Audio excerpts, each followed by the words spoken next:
Cyberpunk 2077 Phantom Liberty has completely changed my mind about the game, and I'm having to do this video now because I'm very, very slowly moving through the story. There is no way that I could wait until I am done with the game or the expansion to give you my thoughts. What was once a game I fall started with 3 different times is now a game I look forward to playing virtually every chance that I get. And while some of this does have to do with my evolution as a player, I'm not alone in my thoughts and my praise for this game, but I'm also not the only person thinking that comparing it to Starfield has actually been quite helpful. I've seen countless tweet threads and YouTube videos about how much this game has turned around, as well as some of those comparisons to Starfield.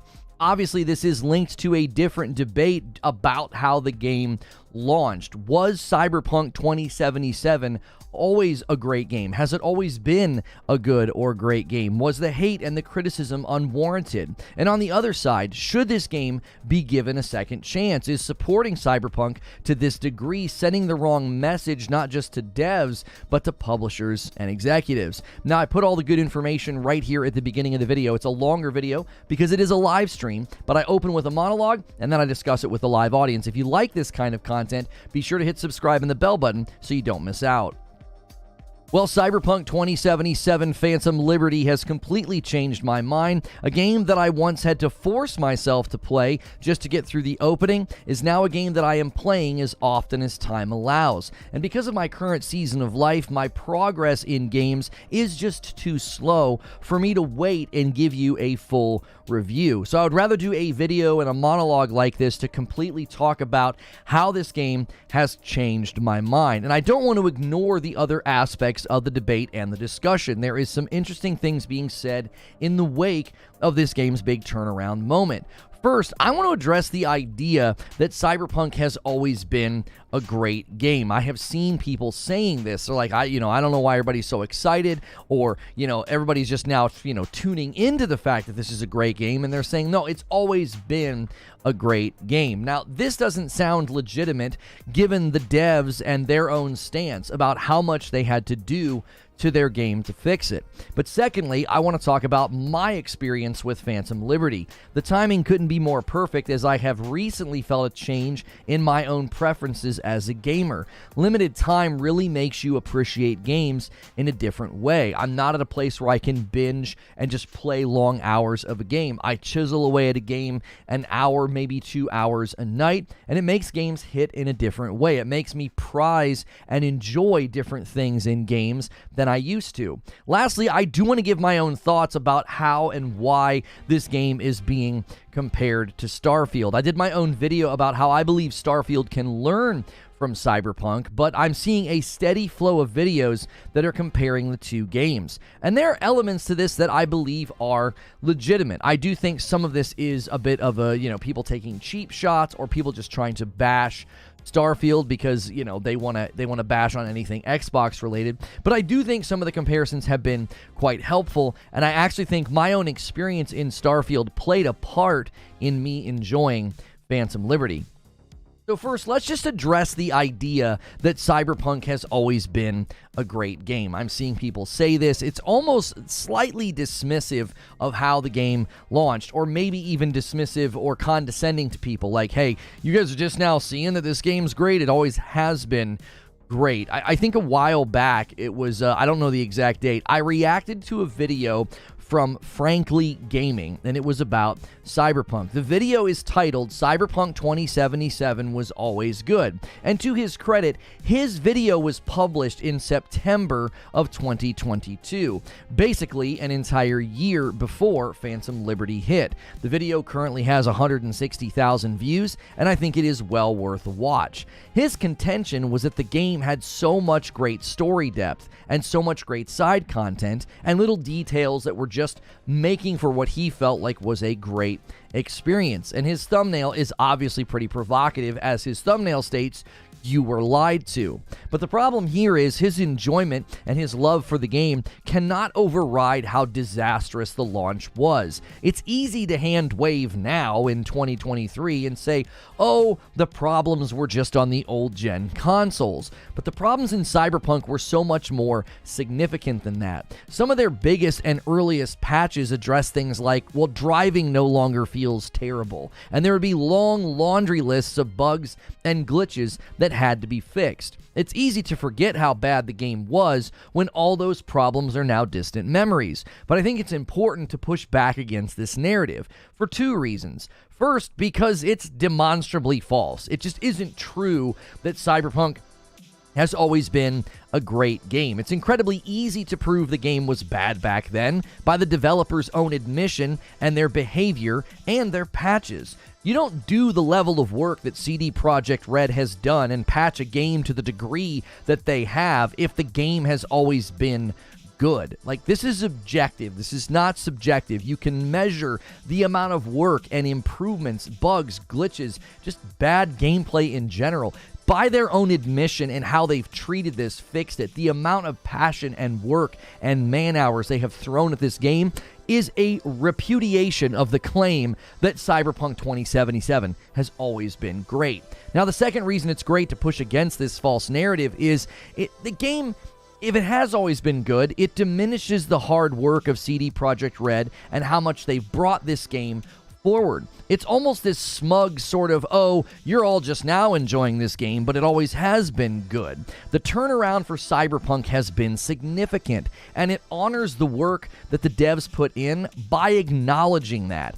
To hand wave or dismiss how bad the game was at launch isn't just dishonest, it's disingenuous. It's minimizing just how Herculean the task was to get this game to where it is now. Think of an insane comeback in a sports game. The larger the deficit, the more impressive the victory. And so I don't think we can praise Cyberpunk or Phantom Liberty without first owning, as the devs have, just how bad the game was at launch. But on the other side of this coin, I do think CD Projekt Red had a great foundational set of systems in place. They do know how to make a good RPG. The level of impact you can have on dialogue and missions in Phantom Liberty wouldn't work without a solid foundation. I've always thought that Cyberpunk suffered from scope creep, too many big ideas and systems that just never hit their full potential, and you can see that in the Phantom Liberty expansion. All the systems converge into one great experience: the living city, the street corners, the highly populated areas, the conversations, the dialogue choices, the mission structure, the combat, the gunplay, the movement. At some level, Cyberpunk Phantom Liberty is a cautionary tale. If you want your game to be this big and to be this deep, you have a lot of edges and a lot of systems to polish and smooth over, because if not, your ambition and vision will drown your game. So no, Cyberpunk was not always a great game, but it certainly is now. And I want to give my thoughts about my experience with Phantom Liberty, because we had a discussion the other day about advice that I would give a new player, right? At first I said, listen, jump right into Phantom Liberty, poke around in the menus, learn about what are the skill trees, how are they set up, how's your inventory work, poke around in the cyberware systems. Like, from where I sit, I feel like it's all pretty self-explanatory, but I forgot just how much of the basics that I already knew, but also all of the things that I had already forgotten. So it probably would be advisable to brand new players to play fresh from the start of Cyberpunk. Now, I watched a video this morning about a guy. The guy has loved the game for a long time, and he has always felt that Act 1 is too long, it's too restrictive, it's like 4 hours, even if he goes as fast as he possibly can. Now, that's something to consider, because that's somebody who loves the game, who's played it a bunch, and even this guy's saying, listen, it's like 4 hours for me to, plow through that opener. So just be aware of that as a newer player, that's what you're going to be dealing with. This is something that I think is a good way to approach it. If you start the game and you go through some of those tutorials and you feel like you have a good grasp, but you really still feel like it's taking too long, well then boot up the game, start a brand new save, and skip to Phantom Liberty. I think that would be the best approach. You'd have some of the basics down, you'd understand some of the systems and how you scan things and stuff. Phantom Liberty starts you with a solid amount of loot and a good skill build. Like, I didn't feel like I needed to go re-spend all my points, even though I did, and then it got reverted because I died and it didn't save it. So, but I just kept it as is, and I've had a perfectly fine time. The reason my experience was so effective with Phantom Liberty is because it kicks off in a way that feels like a direct answer to all of my issues with the main game. The pacing was so much better. More than that, the characters and stories, it was just immediately more interesting.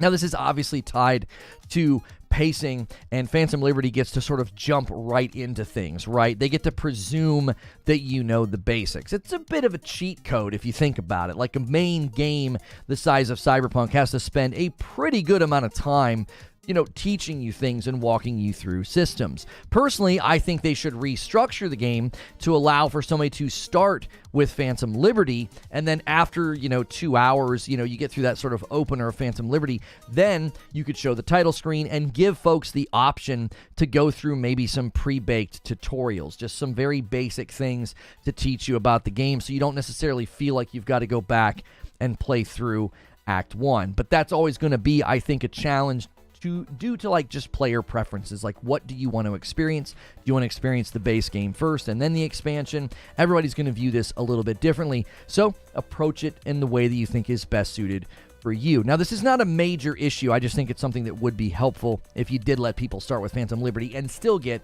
some of those tutorials. Now, after the first 2 hours, the game does slow back down, right? Once Phantom Liberty kicks off, you're like, this is incredible. And then it slows back down, kind of establishes the content loop and some of the story elements. And this is where I was concerned I would fall right back off the horse. But I need to speak about my transformation as a gamer. As somebody who played and covered one live service game for over 5 years, my preferences were honestly blunted and dulled. All that mattered to me was a rewarding content loop and just a way to farm gear. Very little priority or importance with respect to story or narrative that just didn't matter to me. And when I switched to variety coverage, and primarily I really only stream the talk show now, it meant that I was not able to play games or a game for long periods of time. I'm always, in the past, I was always having to stay up to date on the newest content and the newest updates. Now, I have to carve out time in the evenings. I'm a husband. I'm a dad. I've got responsibilities beyond just doing YouTube. I've got other things that I need to take care of. So my time in games is a lot more shorter and very much in spurts. This made story-driven games hit a lot harder. They had a lot more potency. Ghost of Tsushima was probably one of the first games where I would just sit and listen to the dialogue and read the subtitles. Little micro stories for side quests or major story beats, they would just hit so much harder. In the past, I would want to click through that stuff and just get back to the action. Like watching a show or one episode a week instead of binging a whole show, the energy of the game just feels more powerful when you take it in these smaller doses. Final Fantasy XVI sort of happened in this way for me. Long, stretched out cutscenes, huge emphasis on story and on characters, and playing it for roughly 1, sometimes 2 hours a night felt like this amazing TV show that I got to experience. I got to fight in and do stuff. I wasn't just sort of watching passively. So the pump was primed for Cyberpunk to get a second shot. The main reason I fell off with the 2.0 update was because I had to go back through the long drawn out beginning, and I already knew all this stuff. I'd already gone through it before. Phantom Liberty let me sort of taste the best parts of Cyberpunk almost immediately. Even recently, there was a mission where myself and Idris Elba's character, we go into this sort of high-class party, no spoilers, but we go into this really, really classy place.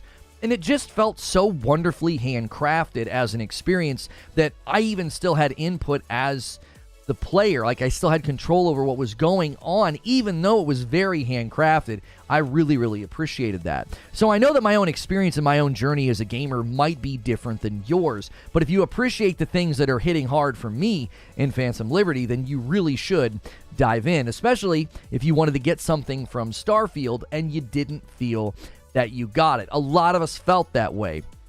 I've been anticipating Starfield for a very long time.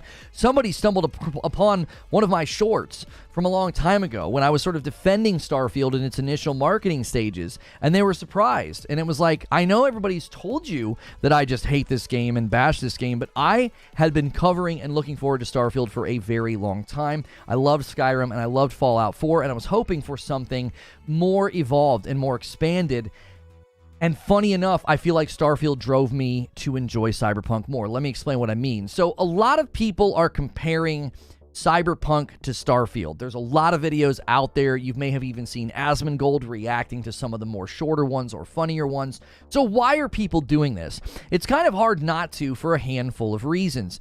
I think the biggest reason would be NPCs and NPC interactions. Both games offer a very similar baseline. You walk into a room or location, NPCs are doing things. Some of them can be interacted with. Quests are largely interlaced with stopping to talk, make decisions, or learn more about a person or situation. Both games also offer an open world experience that allows the player to explore. You can leave the main quest and sort of go roam around and look for other things. Obviously, the combat is going to have similar foundations as well, given that guns and melee weapons make up the largest portion of your combat options. So I watched a bunch of comparison videos this morning before doing this. I was like, all right, what's everybody saying? I've already kind of written my thoughts down. I want to see what everybody else is saying. Generally, I felt like people were trying to be fair, but they all conclude the same thing. Cyberpunk is better. Now, obviously, they are very careful to acknowledge how much work has gone into fixing Cyberpunk, and they feel that that makes it a little bit unfair. I find that discussion to be very strange, if I'm honest, because wouldn't the rough launch of Cyberpunk serve as a warning to other similar games? Is the assumption now that games of this size, like Starfield size or Cyberpunk size, are they just going to launch poorly and get fixed over time? Why is the expectation that Starfield is excellent from day one so unfair? I don't understand that. Cyberpunk is hitting high levels of excellence, but I guess we weren't supposed to expect that from Starfield. Also, what commitment we have seen, from CD Projekt Red to fix Cyberpunk. There was a very, very concerted effort over the last couple of years to fix this game, and very early on, they were vocal about that. What commitment have we seen from Bethesda to fix, polish, or improve Starfield? The trope of the modders will fix it, well, that seems to be banging on all cylinders. From the videos and the comparisons that I've seen, I thought some very helpful themes emerged. First, there were people comparing the open world. It's clear that Cyberpunk is more curated, more handcrafted, while Starfield offers a more sandbox approach that leans heavily on procedural generation. When it comes to NPCs, dialogue choices, impact on the story and the outcome, everybody seemed to agree that Cyberpunk was clearly the superior game. Just the NPC interactions alone. There was an amazing side-by-side comparison that Asmongold watched the other day, and I remembered the point in Starfield that he was watching, and I remember thinking it just felt sort of flat. It just felt sort of bland. And when you compare it to how you interact with NPCs and major story beats in Cyberpunk, it is a night and day difference. When it came to the story, many people felt that Starfield's story was fine, but Cyberpunk's was more unique or more intriguing. Combat landed in a very similar lane. Starfield's combat's fine, but many took issue with the weapon pool, the spongy enemies, and the largely non-evolved Fallout 4 feeling combat. Cyberpunk's combat, however, is being highly praised, and not just by fans of the game, but folks like me. I'm late to the party. I'm a new convert. I never thought the combat felt very good in Cyberpunk, and I'm loving it. I feel like they really tightened it up. I feel like the weapons are particularly good. Now, that could have something to do with the fact that I jumped to Phantom Liberty, and maybe the first couple of hours in Cyberpunk is still full of guns that are just not very good. I mean, that could still be a valid criticism. Again, I skipped past that, but in Starfield, even once I got better weapons, it just never felt particularly great. It was better than Fallout, but it certainly wasn't something that I would describe as excellent or fun, and that's what I would say about how Cyberpunk feels now. And to be fair, I think the question that has to be asked is it fair to compare Starfield to Cyberpunk? And I think it is, and not just for the sole purposes of slamming Starfield, but to illuminate just how good Cyberpunk truly is. I have to say it this way. I have to say this, and I know this is probably going to be twisted, but I would not have noticed how good Cyberpunk was with a lot of what it does and a lot of how it approaches certain things. I wouldn't have noticed all those things had I not played Starfield. What I mean is Starfield does so many things in a bland, sort of canned and dated way, it makes Cyberpunk shine brighter. I was quicker to notice things like ambient sound in a crowded part of a town, or NPC movement, or the NPC interactions, the intrigue of the storytelling, the combat, the movement, even the pacing. The mediocrity of Starfield made me appreciate all the love, the care, and the passion that's been poured into Phantom Liberty and Cyberpunk as a whole. I really, truly mean that. It's sort of like, I think Asmongold said it, it's like bread compared to garlic bread. It's like one just feels bland. It feels like there's not been anything really infused into it, and those things make all of the shiny spots of Cyberpunk stand out more. I don't think I ever would have noticed the dynamic interaction with an NPC moving around, sitting down, getting up, walking around, and I feel like I'm having to kind of interact with them in a real way. And you juxtapose that against Starfield, where you just sort of stand there and face someone, and the facial animations, the movement, all of it, it shines so much brighter in Cyberpunk. And I don't think I would have been tuned into any of that had I not played Starfield, which is very weird to say, right? Like, Starfield made me appreciate Cyberpunk more than I had previously, especially the Phantom Liberty expansion. So that's why I think it's fair to compare them. Because listen, Starfield is part of my journey with Cyberpunk. Like any game experience, the previous games that you have played, the previous expansions and pieces of content you've played, it's going to affect your expectations. It's going to affect your preferences. So the big takeaway here is that Cyberpunk 2077 Phantom Liberty has completely changed my mind about Cyberpunk, about the game as a whole, which I think that is probably the highest praise I could give any game or any expansion.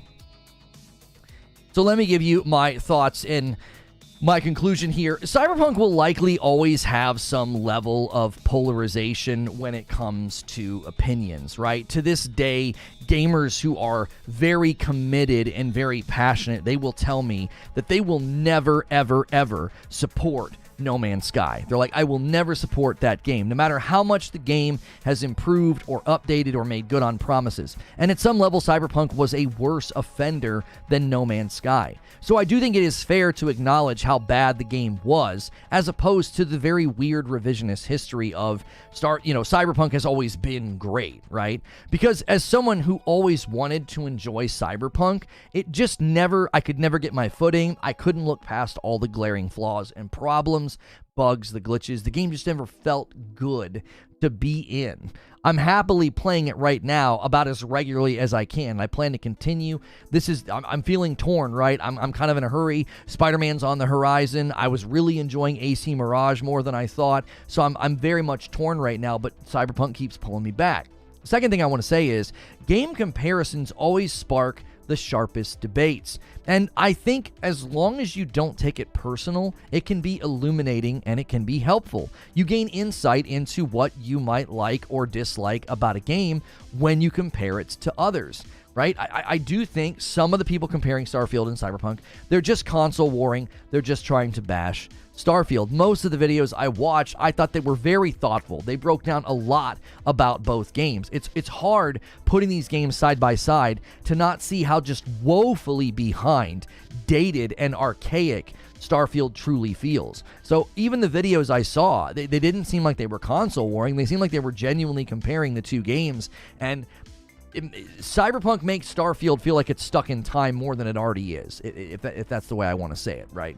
And I think just like those who compare games just to bash one, there are also those who will defend Starfield to no end, right? And Cyberpunk, I think, has a similar defense force that will always enter the discussion. Anytime I've ever talked about Cyberpunk, I feel like I have to talk to this group of people that could admit no flaws existed in the game. It was always my fault. I didn't play right. I didn't play enough. I didn't play long enough. The people who defended Cyberpunk very much reminded me of the people who defended Starfield against its criticisms.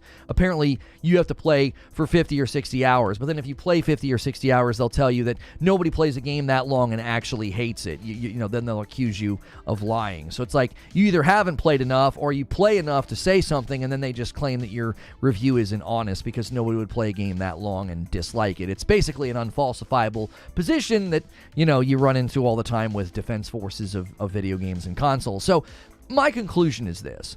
Games improving themselves to this degree, I just think should be celebrated because I believe it sends a loud and clear message, right? Gamers support quality. And the risk of launching a bad game is too great. It's too damaging to keep trying it, right? The redemption stories of video games like Cyberpunk and No Man's Sky, they are sadly the exception. This is not common. You know, a lot of the failed games of the last 10 years have not had a chance to turn it around. They're dead. They're canceled. You know, studios are getting closed, right? And the silver lining, I think, in that is that should dissuade other developers and publishers from wanting to continue the practice of like pushing something out and fixing it later. It can be incredibly costly. And if you just wait and allow devs to pour out quality and value, then your game stands to make a ton of money.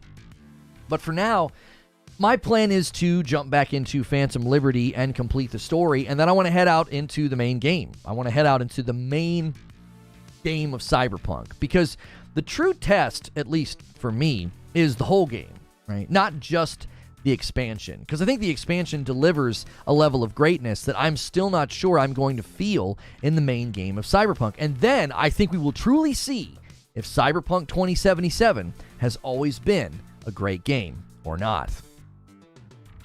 And that's the show open. Thank you guys so much for being here. Make sure you guys smash the like button. Good morning, good afternoon, and good evening. I hope you had a great weekend. I didn't get to play much over the weekend. My parents are in town, so I'm going through a little bit of withdrawal, but I made sure to play a little bit last night. I was like, I want to play a little bit last night. I'm nearing 11 hours. I'm a level 24, and I'm just absolutely loving the game. You know, there's only minor gripes and quibbles, like I haven't quite, maybe this is just something that you learn in the earlier stages of the game. I'm like, oh, how do I get ammo? Like every once in a while I'll be in a base or a fight, and there'll just be ammo boxes everywhere, and I'll get an unbelievable amount of ammo, and then other times I'm like, wait, I don't have any ammo, like what happened? And I'm running over all the bodies, I'm picking up all the guns. That's not been that bad. Like I had a really nice SMG that I liked, but I'm like, okay, let me unequip it. I'll equip an AR. I'll use the AR for a while, and then I'll probably get more, bullets for the SMG, and I'll just, swap spaces. The 3 weapon slots I think is a good choice. It like limits your choices, so you kind of have to make some of those hard decisions. Guys, do me a favor, if you haven't already gone through the ritual, man, smash that like button. We should easily have 200 likes by now. Good morning, good afternoon, and good evening. You're drowning in ammo? I am not. Let's get the daily goal up there, and let's get the coffee in the frame with our fancy little thing that my producer hates. We have the light roast back. We have dark roast. I printed a bunch of orders this morning. I was a little preoccupied with family in town over the week. There we go. I was a little preoccupied with family in town, and so they didn't get printed over the weekend like I typically would have done. And so those will go out probably tomorrow. Thank you so much, DK Bager, for the first gifted member of the day. Han shot first, and so did you.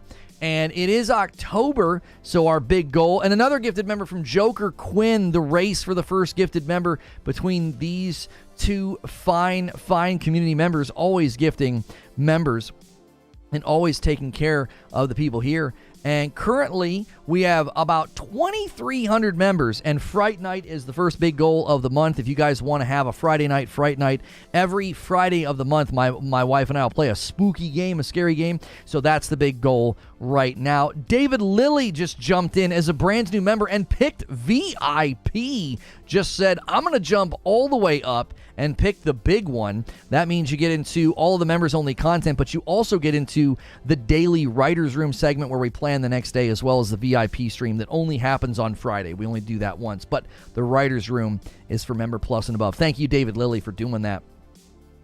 It says, Weekly Games Chat says, thanks for the gift of membership. Yes, if you guys got a gift of membership, make sure and say thank you to the guys that did it. This guy says, and lying to bandwagon hating on Starfield. I'm not sure what you're saying. $30. Then you're making an exaggeration. Who are you talking to exactly? If they had the presentation of Cyberpunk 77, it would take even longer than that game. I'm not sure what you mean by if presentation. Are they co-op VR horror games? That would be so amazing. Would it not? Wouldn't that be crazy to have like a VR horror game where like one's not in the visor and the other is?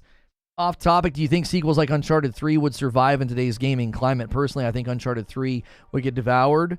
I don't know. I actually don't know because I didn't play Uncharted 3. I'm very late to the PlayStation ecosystem, so I played Uncharted 4. So I actually don't have a strong opinion there. It is interesting, the dialogue around sequels, remasters, and remakes. I have an upload today about that, so I don't want to talk about that right now. We can talk about that in the debrief after that upload goes live. But I do think there's an interesting conversation centering around, the lack of new, the lack of innovation. And I think it's difficult for developers to want to innovate because of the risk involved. You can lose. Immortals of Avian, they tried to do something new. They tried to innovate, and the studio's closing. So sometimes you wonder if the business realities of gaming is the main issue, and people are acting as if, well, everyone's safe, everyone's lazy, no one's willing to take risks. I don't know. Because I look at Cyberpunk and I think, like, when it launched, one of the main things that hurt Cyberpunk was scope creep. They had so many ideas. They had so many things they wanted to do, and it turned into, kind of a nightmare, right? All my boxes around. I got the shelving that we talked about. I'm gonna test this out and see if I can't put this back there on the wall to like hang cool stuff on, and we'll see if we can get this to work. I think it will. It's just a matter of me taking the time to hang it up. So, Noberto with 29 months in a VIP. Thank you so much, sir. Appreciate you. Currently hooked on Cyberpunk. Such a great feeling game. I haven't even jumped into Phantom Liberty yet. Love how much they added and fixed. Here's my current, quandary, because I won't know until I do it. Right? I won't know until I do it.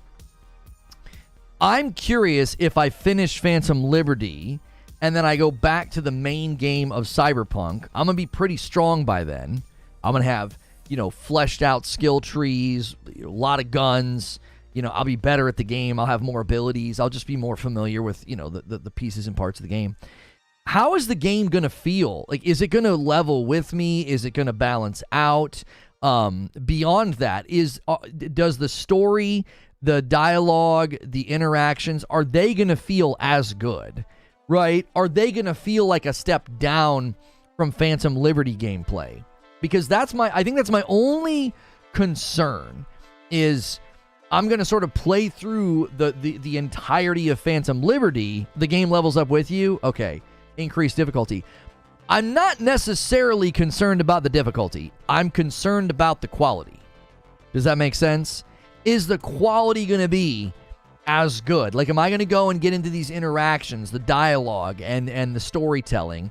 Am I going to feel the same way that I do right now? Because Phantom Liberty, every time something's going on with a story, I'm kind of intrigued. I want to know what's going on. Now, again, I've really changed as a gamer, so I'm appreciating those things more than I used to. I would say dialogue and the stuff is just as good, says Realm Rex. And Ancients has quality over everything. Enemy scales with your level in the 2.0 update. In the very hard mode, elite enemies are quite strong, even with max level character. Hey Lono, what's up, y'all? How are you? Overclocked.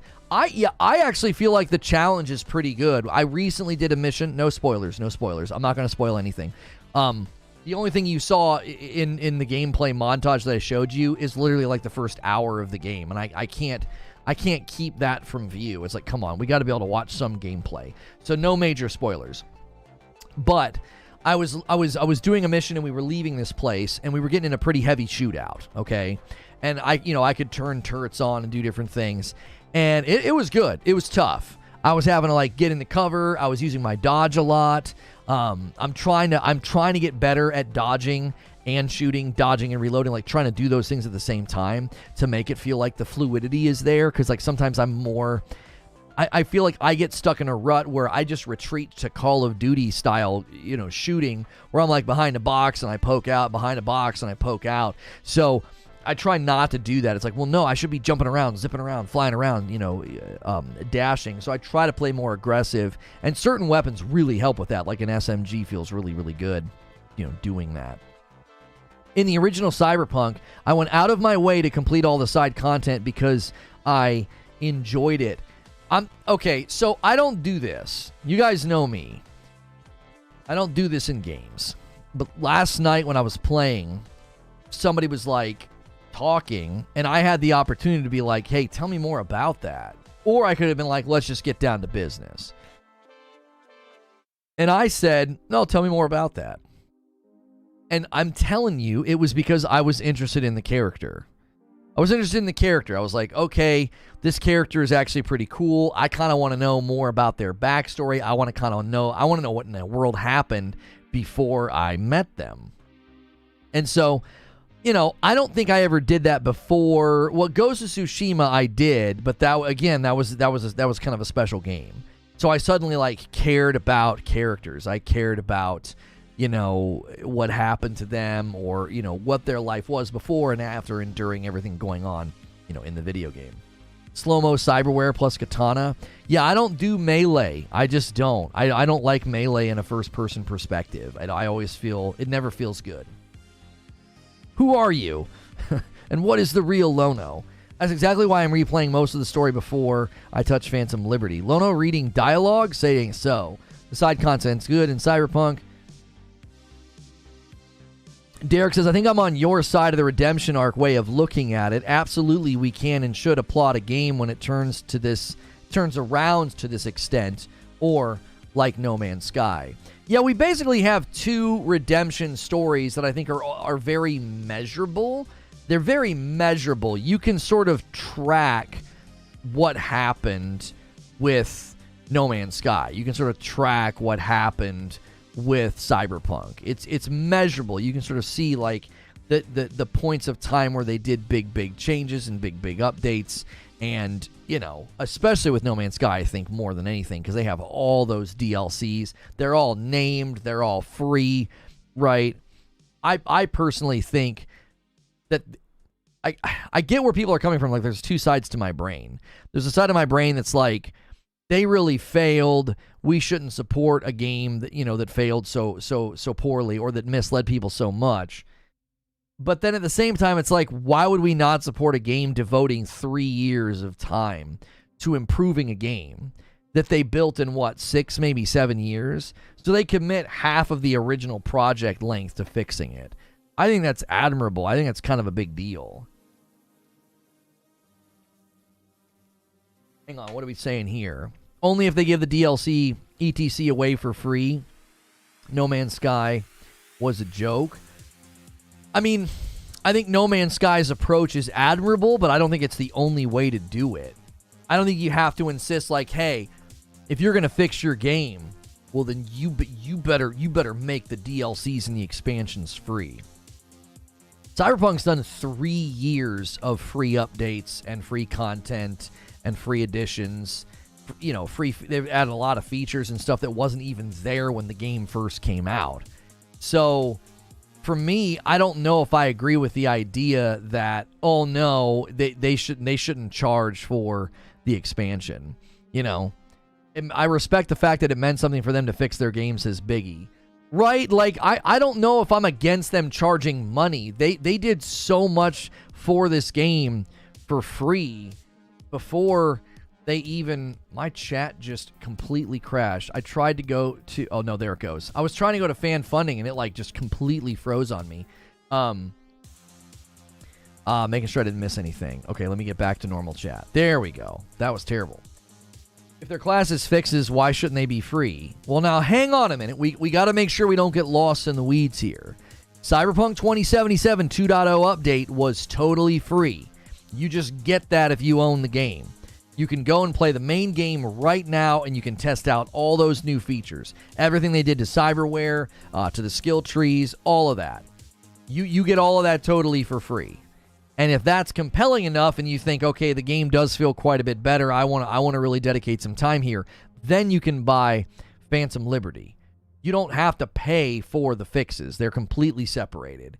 The reason you're buying Phantom Liberty is you're buying a whole new, basically mini campaign, a whole new area. You've got all the mocap and all the work they did with Idris Elba, all the dialogue. You know what I'm saying?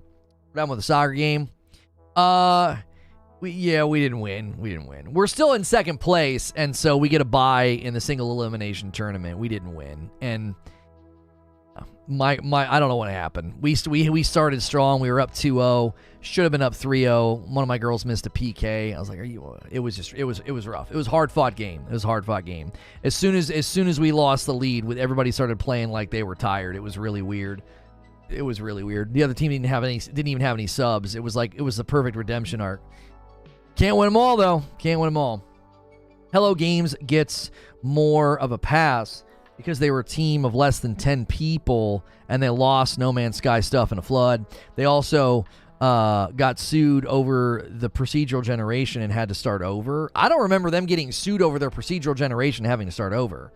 Derek says, agreed. The problem isn't applauding the turnaround and the work that going into fixing it. The problem is pre-ordering the day one FOMO with games rushing to play crap unfinished games. Well, sure. It's like, what's the problem? Is the problem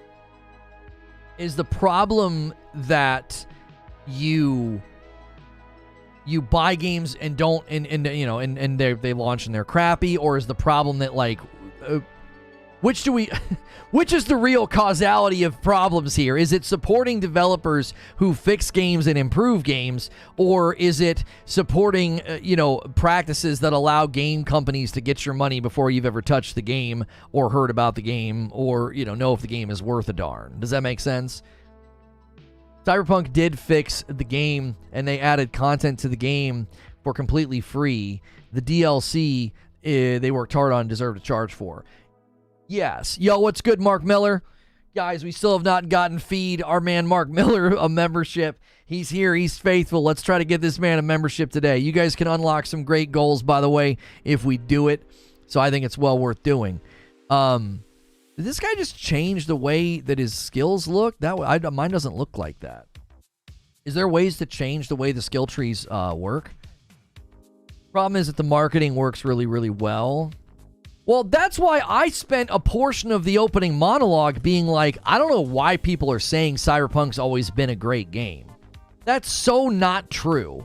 Number one, you're diminishing all the work they've done. It's like, no, it's always been a great game. What the frick? What do you mean? We're sitting here praising how far the game has come, and you're like, yeah, no, it's always been great. That doesn't even make any sense. It's like, that takes away so much from how much they improved the game. I said it's like a big, a crazy sports comeback, right? The bigger the deficit, the sweeter the victory. It's like, this is insane. Yo, 5 gifted members from JW. We've not had a member train in a while. Let's get one going. Joseph King, Shockwave, Antidepressiva, 8-Bit Dad, and Beyond RPG Gaming. You guys all got gifted members, taking it to 8. If you got a gifted membership, be sure to say thank you to JW for doing that. Consider paying it forward and gift a member to somebody else if you can. It's always been a great game. They just improved. No, it's objectively false to say this has always been a great game. That's not true. By their own admission, CD Projekt Red doesn't agree with you. They don't agree with you. You can demonstrate objectively Objectively, this isn't a subjective opinion thing. Another gifted member from DK Bager. Thank you so much. You can prove this, like, objectively. This is not a subjective thing. Cyberpunk has not always been a great game because you don't do the level of patching, fixing, updating. You don't do that to great games. You do that to bad games. Another gifted member from Rob V. Thank you so much, Rob, taking us a 10. Appreciate that very, very much, Rob. The reviewers agree with us? No, they don't. No, they don't. How many people took down their reviews? How many people took down their reviews? What are you talking about? Look at the Metacritic. You mean the people that played a less buggy version of the game and then the real version of the game came out? You mean those reviews? The reviews that basically misled the public? Did I get feed? That's the old feed. Feed said he couldn't use that account anymore. Feed, did you get your account back? Graydon gifts a member. Thank you so much. You got Feed's original account. He said he couldn't use that account anymore. Look at Metacritic. Right, because Metacritic is a determiner of whether or not the game was good at launch, as you don't get accurate reviews at all. The user score on Metacritic is a 7.1. That's not a great game. It's not. The Metacritic score that I care about at that time is the user score. Do you want to know why? A 7.1 is right in line with where it landed on Steam. It had like a 73 or a 74% at launch on Steam. That's not a great game. Since when are great games in the 70s? How many great games have won Game of the Year and the general public gave it a 7? How? How many? Those reviews are not accurate at all. Eugene says literally handpicked and restricted reviews. Those reviews, those are the ones we should trust. How about the people that felt like, who was it? Was it Yang? Yang took his review down because he felt like it didn't represent the product. Like, Asmongold talked about this the other day in a video. He was like, apparently a lot of the reviews were very positive because they weren't playing the actual launch version of the game and it had less bugs and problems. And so they're like, yeah, this is a great game. And then the real version of the game launched and everyone's like, this thing runs like trash. Jumpy Koala, thanks for doing a member VIP gold. That's a big one, Dumpy Koala. Thank you. Running to Metacritic. Oh, by the way, its Metacritic score isn't even that impressive given the reality of what we know was going on back there. It's got an 86. An 86, bro. It had a 70-something on Steam. It got removed from the PlayStation Store because it was so bad, and so many people wanted refunds. But we're supposed to believe it was a great game at launch because the Metacritic review score is an 86. That's not even compelling. Everything that we know about the reviews of Cyberpunk at launch is incredibly suspect. Beyond that, 86? Really? Like, that's not a bad game. I wouldn't describe that as a great game. I also don't think that you commit 3 years of improving a game, laundry lists of bug fixes, glitches, fixing the content, making it so the cars don't feel terrible to drive. That's not a great game. It isn't. It's a great game now because they dumped 3 years into it. The idea that it's always been a great game basically means that what? Did they not improve it? Did they not improve the game? Is it like, what did they do? Did they just launch an expansion then? Is that all Phantom Liberty really is then? Is just an expansion? I think y'all just roll with the media and go along with what they say. Who are you saying rolls along with the media and what they say? By the way, the critics on Metacritic gave it a 61 on Xbox One and a 57 on PS4. Now, I know what everybody does when they see that. They're like, well, that is because it ran poorly. That's because it ran poorly on old gen. Really? Explain this to me then. Why does it have a... Can I get the actual PlayStation 5 score? Is that a user score? Why can't I get the PlayStation 5 score? I can only get the there it is. There it is. According to this, out of the 7 critic reviews of PS5, it got a 75. So it got an 86 when you look at PC. again, that you're going to a place where they had less of the bugs, less of the problems, and you're like, oh, this is the score. That's completely misrepresentative of the game at launch.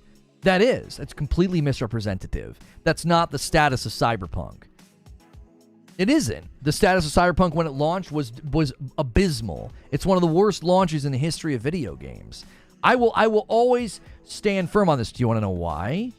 Because if we're going to praise how far the game came, we have to be honest about how far the game was down when it came out, how low the game was when it came out.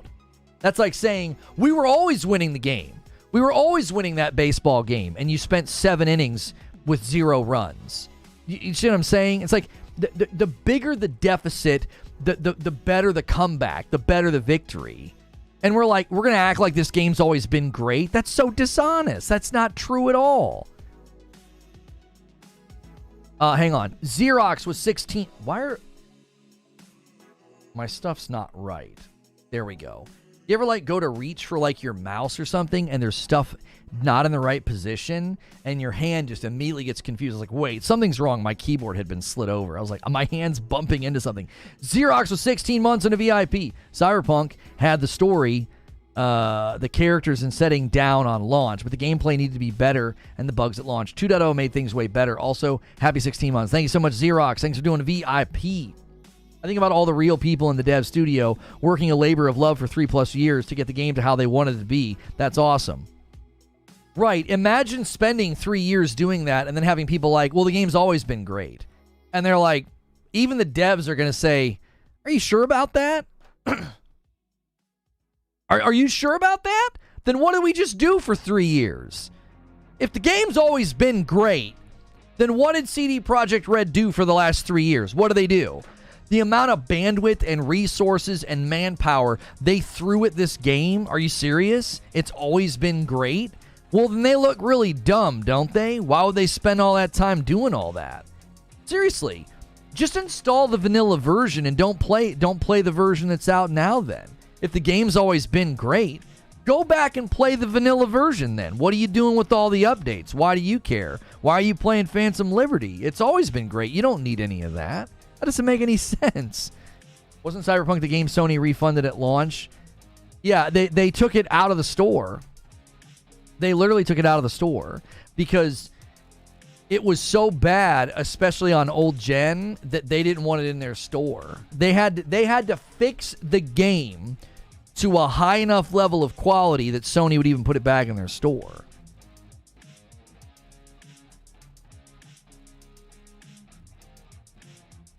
Ray tracing looked great on launch.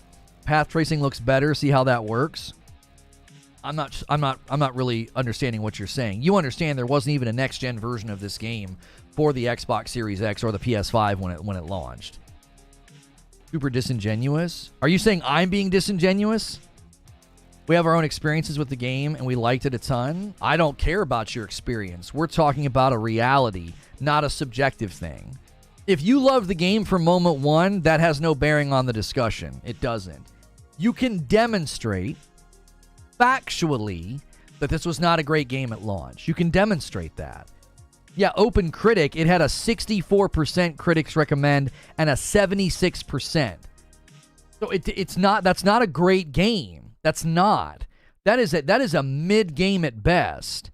You can demonstrate factually this was not a great game at launch. All I got to do is go back and look at every patch, every fix, every update of the last 3 years. And it's like, if that's what you had to do to your game, then it wasn't great at launch. What's your first major patch do? We made driving not terrible. A game where you literally drive everywhere, that's like your primary means of getting around if you don't want to run or walk. And the driving was so bad that one of their earliest and biggest updates was, we made the driving not garbage. That's a great game? You think that's great? You think a game is great when every patch was just like a CVS receipt of bug fixes and updates? You think that's a great game? Would we say that about any other game that has to spend 3 years to fix itself? I don't think we would. I don't think anybody would look at a game that has to do that level of updates, that level of fixes, and say, well, no, that's a great game. Nobody would do that. You use fast travel? Well, yeah, you can use the fast travel system. What I'm saying is that if one of the base components of the game is so bad that one of your earliest patches is like, yeah, we made the driving not terrible. All the updates they had to do, there were so many problems with the game. A great game doesn't get removed from a storefront. A great game doesn't get record refund requests. The great games don't do that. That simply isn't true. Your measure of a great game is I think, extremely suspicious in my mind. It's like, you are saying it's great because you liked it, not because it was great. Does that make sense? You can measure the quality of a game objectively to a certain degree. You can. You can, because there are things that are not debatable. There are things that are not debatable. How's performance? Well, there's glitches, there's bugs, there's crashes, NPCs act really weird. There's all kinds of problems with some of the mechanics in the game, like driving feels terrible. Those are objective things. Like, you can literally measure those and say, these things are qualitatively bad. And once those things stack up high enough, I think you're well within your right to be like, this is not a great game. It isn't.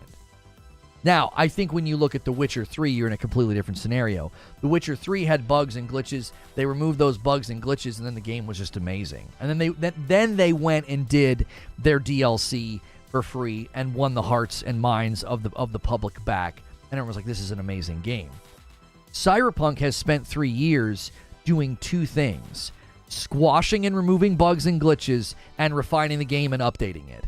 Those two efforts, 3 years long. You don't do that to a great game. You do that to a bad game. You do that to a flawed game. You do that to a game that was not ready to launch. It's a great game now, and it has succeeded in spite of those refunds and being taken off of the store. And a game that is not good would not be able to achieve that. Hang on, I want to reread this. It's a great game now, and it has succeeded in spite of those refunds and being taken off the store. And a game that is not good wouldn't be able to achieve that. I think the difference in how I approach this is, I think they had good foundational systems, because I think they know how to do a great RPG. And I think those systems were so good and sound that it enabled them to do this. They were able to go in and update and add things and refine things. Dumpy Koala with 5 gifted members. Thanks so much for adding to the total today. 16 out of 25. Every 25 members, I gift 5. Bad games get canceled? Okay. What happened with this game, though? We can't act as if this is the norm.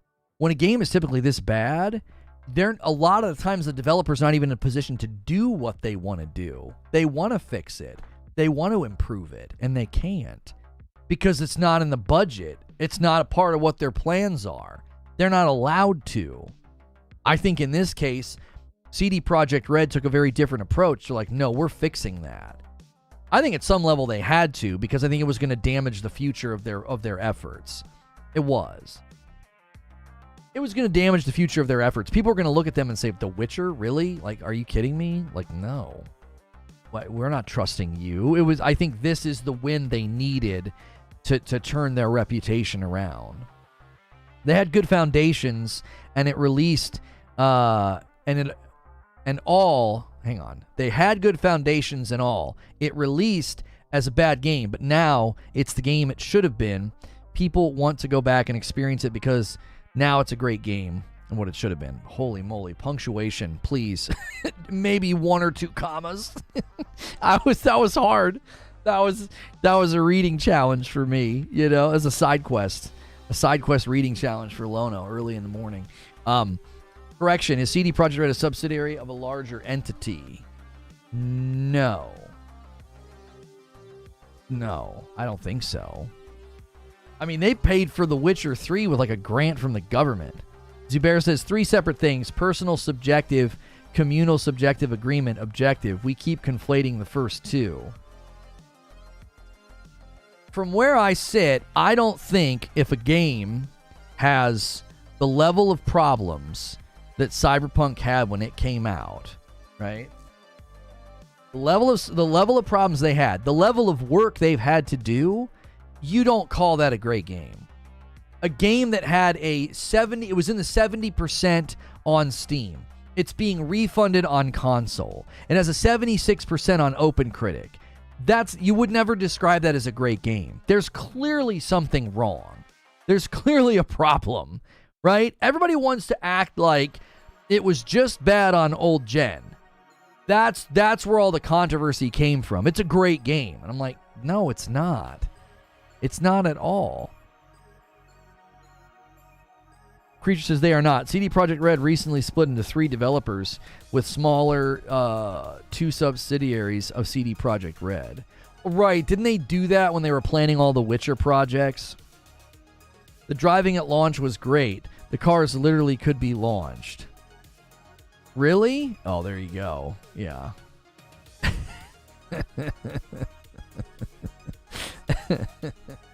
Oh my gosh.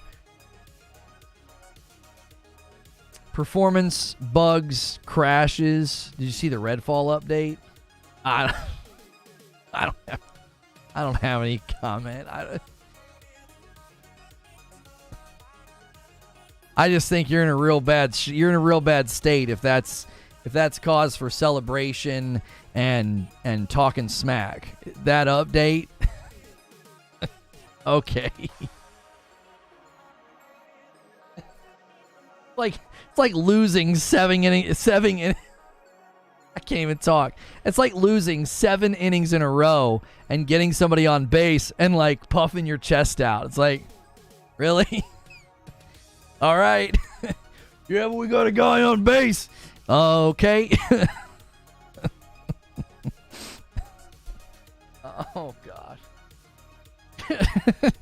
I don't want to talk about that, dude. I'm avoiding that. I am avoiding that company and that community. They're just awful. I can't do it. I can't even take them serious. It's like, you got to be freaking kidding me.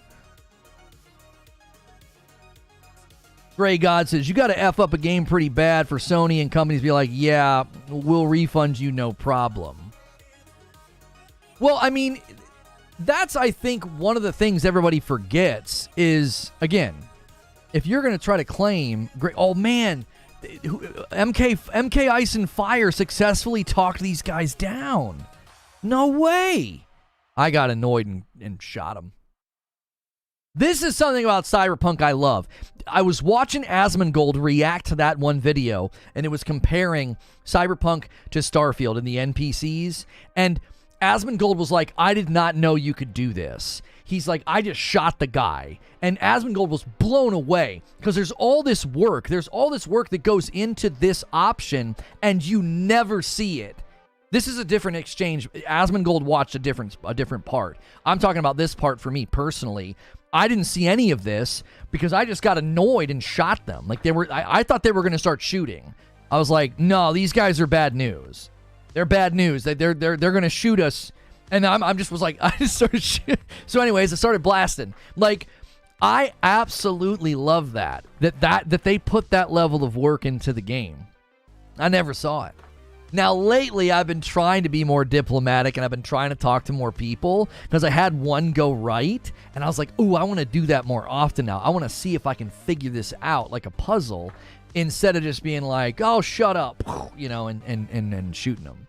There was a side quest that I did, no spoilers, there was a side quest that I did in Cyberpunk that was like, it was a moral dilemma situation, and Johnny Silverhand was giving me guff about it, so I went and did the optional stuff, and it gave me the information that I needed to handle the outcome differently, and then I got like the perfect outcome. I didn't do the bad thing, but I also achieved what needed to be done, and I did a good thing, like all because I went and did the optional stuff. I was like, this is fantastic. And again, I'm gonna tell you, Starfield made me appreciate Cyberpunk more. It did. I don't think I would have been tuned into that stuff. I wouldn't have noticed it. If Starfield didn't exist and I would have just come back to Cyberpunk with Phantom Liberty, I'm fairly certain I would have enjoyed it. But I'm noticing all the little things that CD Projekt Red makes sure is there. Just the little things. The ambient sound when you go into like a really busy area. People all along the streets and cars. And when you're interacting with somebody, the dynamics of the scene. Like this guy just sat up in his seat, and sometimes they'll get up out of their chair and they'll walk around, or they'll ask you to sit down or whatever. There's so many layers to how you can interact with a particular scene. It genuinely feels like, oh, I can kind of do what I want here. I can kind of do what I want. I can tell this guy to screw off. I can take a drink. I can sit down. I can say, no, I prefer to stand. Like I can do all those different things. And I'm dead serious. I feel like my experience in Starfield made me appreciate those things more. They even improved the ambient conversation. People slammed it for not being an RPG, but it actually is one. There is plenty of moments where being aggressive will cost you later. Right. I remember when we were having a conversation about this game in particular, and people were like, well, the shooting doesn't have to feel good because it's an RPG. And I was like, what? Like that? What? How is that a defense? The shooting feels great. They did a lot to make the shooting feel great, and all the different things you can invest in. The guns actually feel really tight, especially when you invest in all the different things you can do to them. It's like, well, there's a lot here. And again, this could be one of those things that's on the developers. They give you like really bad guns in the beginning, maybe, and so maybe that's one of those things where like, no, when you get to like the 12th hour, the guns get great. And it's like, I booted up Phantom Liberty, and the guns they gave me are great. I didn't have any issue. The first 2 hours, my guns felt awesome. I didn't have this massive fleshed out skill tree for gunplay. You know what I mean? It's not a shooter.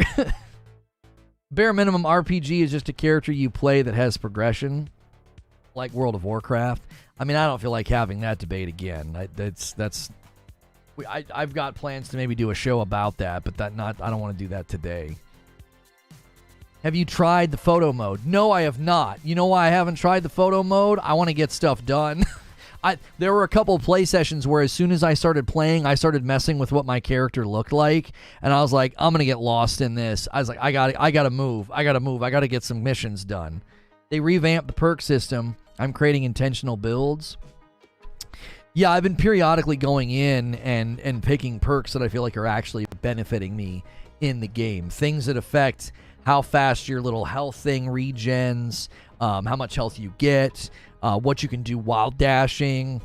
I'm really enjoying it. It really feels like you can craft your own build with how it feels. Patrick gifts a member, and it goes to Jose. Thank you so much for doing that, Patrick. Guys, we are in the 2,300s on members, and we're going for the 3,000 goal. So you guys are going to have to go really, really big. It's still early in the month. We got plenty of time. We could obviously bump Fright Night to next month. It won't be as contextual doing Fright Night in November, but we can still, give you guys those perks. That's how we've always done it. If you earn something in a month, we do it in the next one. We're doing October a little bit differently because of the theme of Fright Night.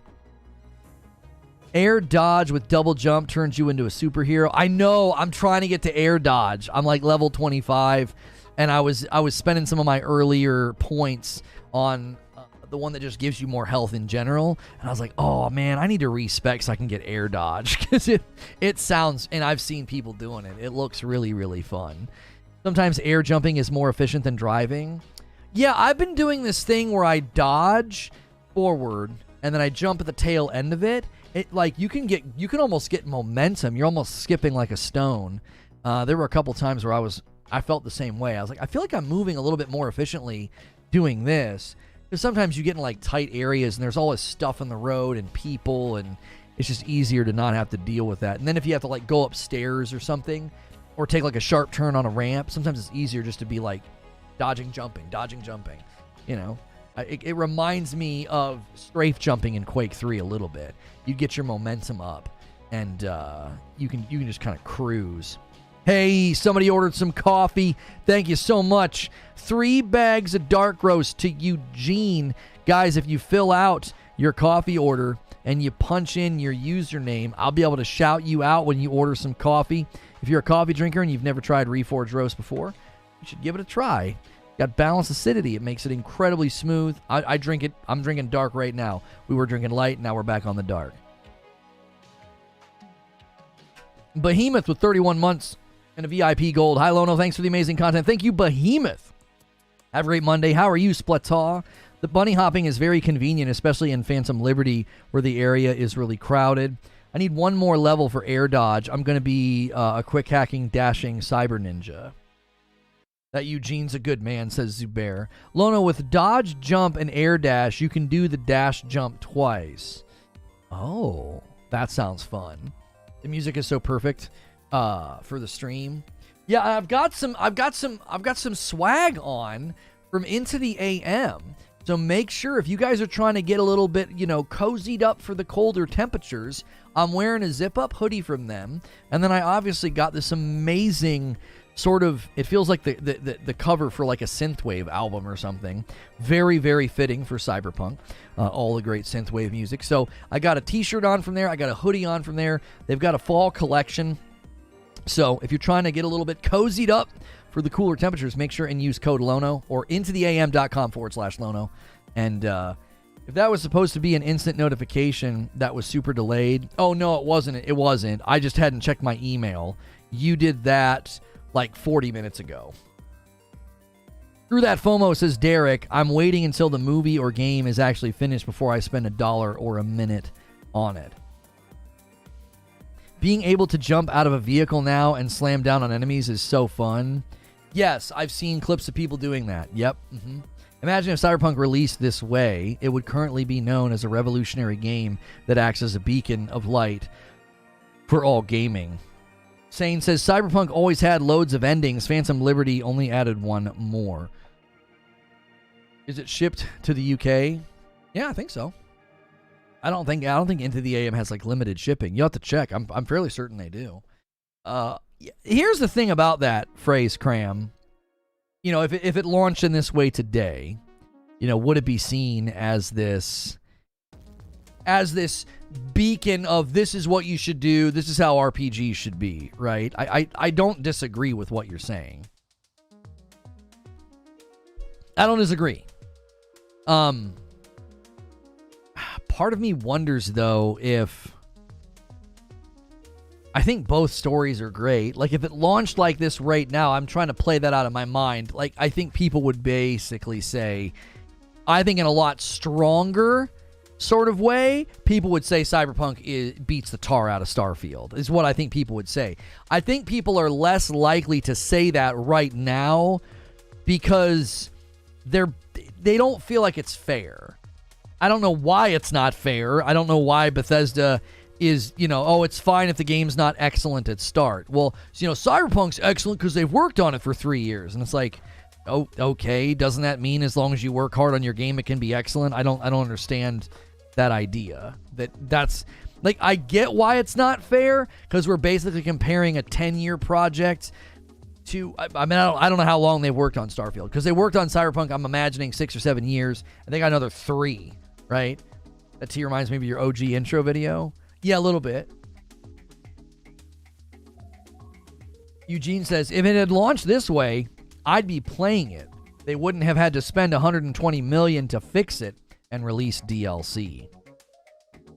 It would have shaken the industry, but not at the level of what The Witcher 3 did, to be honest, says Sane. Cyberpunk Phantom will win DLC of the year. What a redemption arc. Oh, I don't think it's any contest. For as far as category for like DLC of the year, yeah, I don't think there's a contest at all there. Cyberpunk basically had 3 years of early access. Yeah, does this add to my argumentation about early access? I wonder if it does. Like, I'm trying to formulate that monologue in my mind. Like, that's a show I think I want to do, maybe. That I believe early access... it should be utilized more often. I think it should. I think Cyberpunk proves that. Baldur's Gate 3 proves that. I'll even say I kind of feel like Starfield proves that. Diablo 4 proves that. If Diablo 4 would have launched in early access a couple of years ago, we would have gotten a much different game. You know? Completely different games. What are completely different games? If it had launched this way, we might have gotten another DLC. We know they're moving on to the sequel, but now people want more content because the game is that good now. Baldur's Gate 3 proved that 3 years of early access can work. For a game built on balance and systems, absolutely you need early access, says Zubair. Bro, I don't see Starfield getting to Cyberpunk level, says Broken Lobo. The engine will hamstring any meaningful graphical updates, but they can definitely create incredible content to keep gamers coming back. I mean, just this here alone, in Cyberpunk gameplay, just this right here, I'm surprised by how much I just do this. I just drive around. Like, I'm just like, oh, I'll take my car. You know, I don't need to try to fast travel. I don't need to try to get there as quickly as possible. You know, I just hop in my car and go. Right now, I prefer the motorcycle. The motorcycle feels the best. I like being able to see my character, right? She's got these awesome gold pants on and a really cool jacket, and I just think she looks dope, right? She looks like really like punk rock. And, you know, so I like the motorcycle. But I'm sort of surprised by how much I just am like, yeah, I'm just going to drive around, you know, I'll get there when I get there. There's something, I don't know. There's something about the game that I did not expect. I did not expect to be sort of pulled into the world of Cyberpunk, you know, to the experience of Cyberpunk. I just didn't expect that to happen.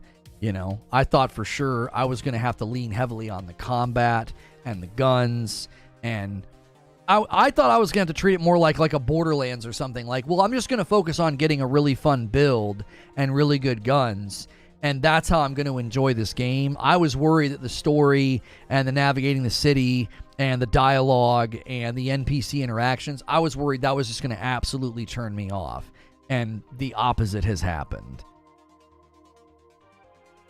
What do you do between missions in Cyberpunk? Well, in between missions, sometimes it tells you, like, hey, you know, do some gigs, so you can grab, like, little side gigs and do those.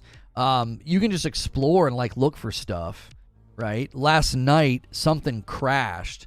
It was like a PUBG thing, right? This big thing, this chest crashed, and red smoke was coming off of it. And there were all these bad guys around it. Yeah, I stole somebody's Akira bike last night. It was pretty awesome. There were always bad guys around it. And I was like, I want to see what's in that chest. I don't know what's going on over there. So I step into it, and this guy's like, hey, and he turns around. I'm like, hey yourself. And I just start shooting everybody.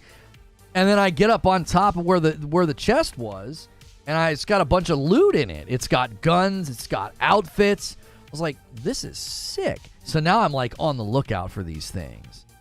That's only in Dogtown? Oh, I don't know. It just happened, so I did it. I was like, I'm gonna do this. I'm gonna see what happens. It was pretty cool. Ghost of Tsushima never looked amazing graphically. I don't agree with that at all. It's been highly praised for its graphics and its setting, and you know the use of atmosphere and color. I don't think anybody that measures graphical performance or art direction in a game agrees with you. That's a weird game to single out anyway. Oh yeah, it's only in Dogtown. Anybody getting crashes on PC while playing with path tracing? I've had some instability and nothing is overclocked.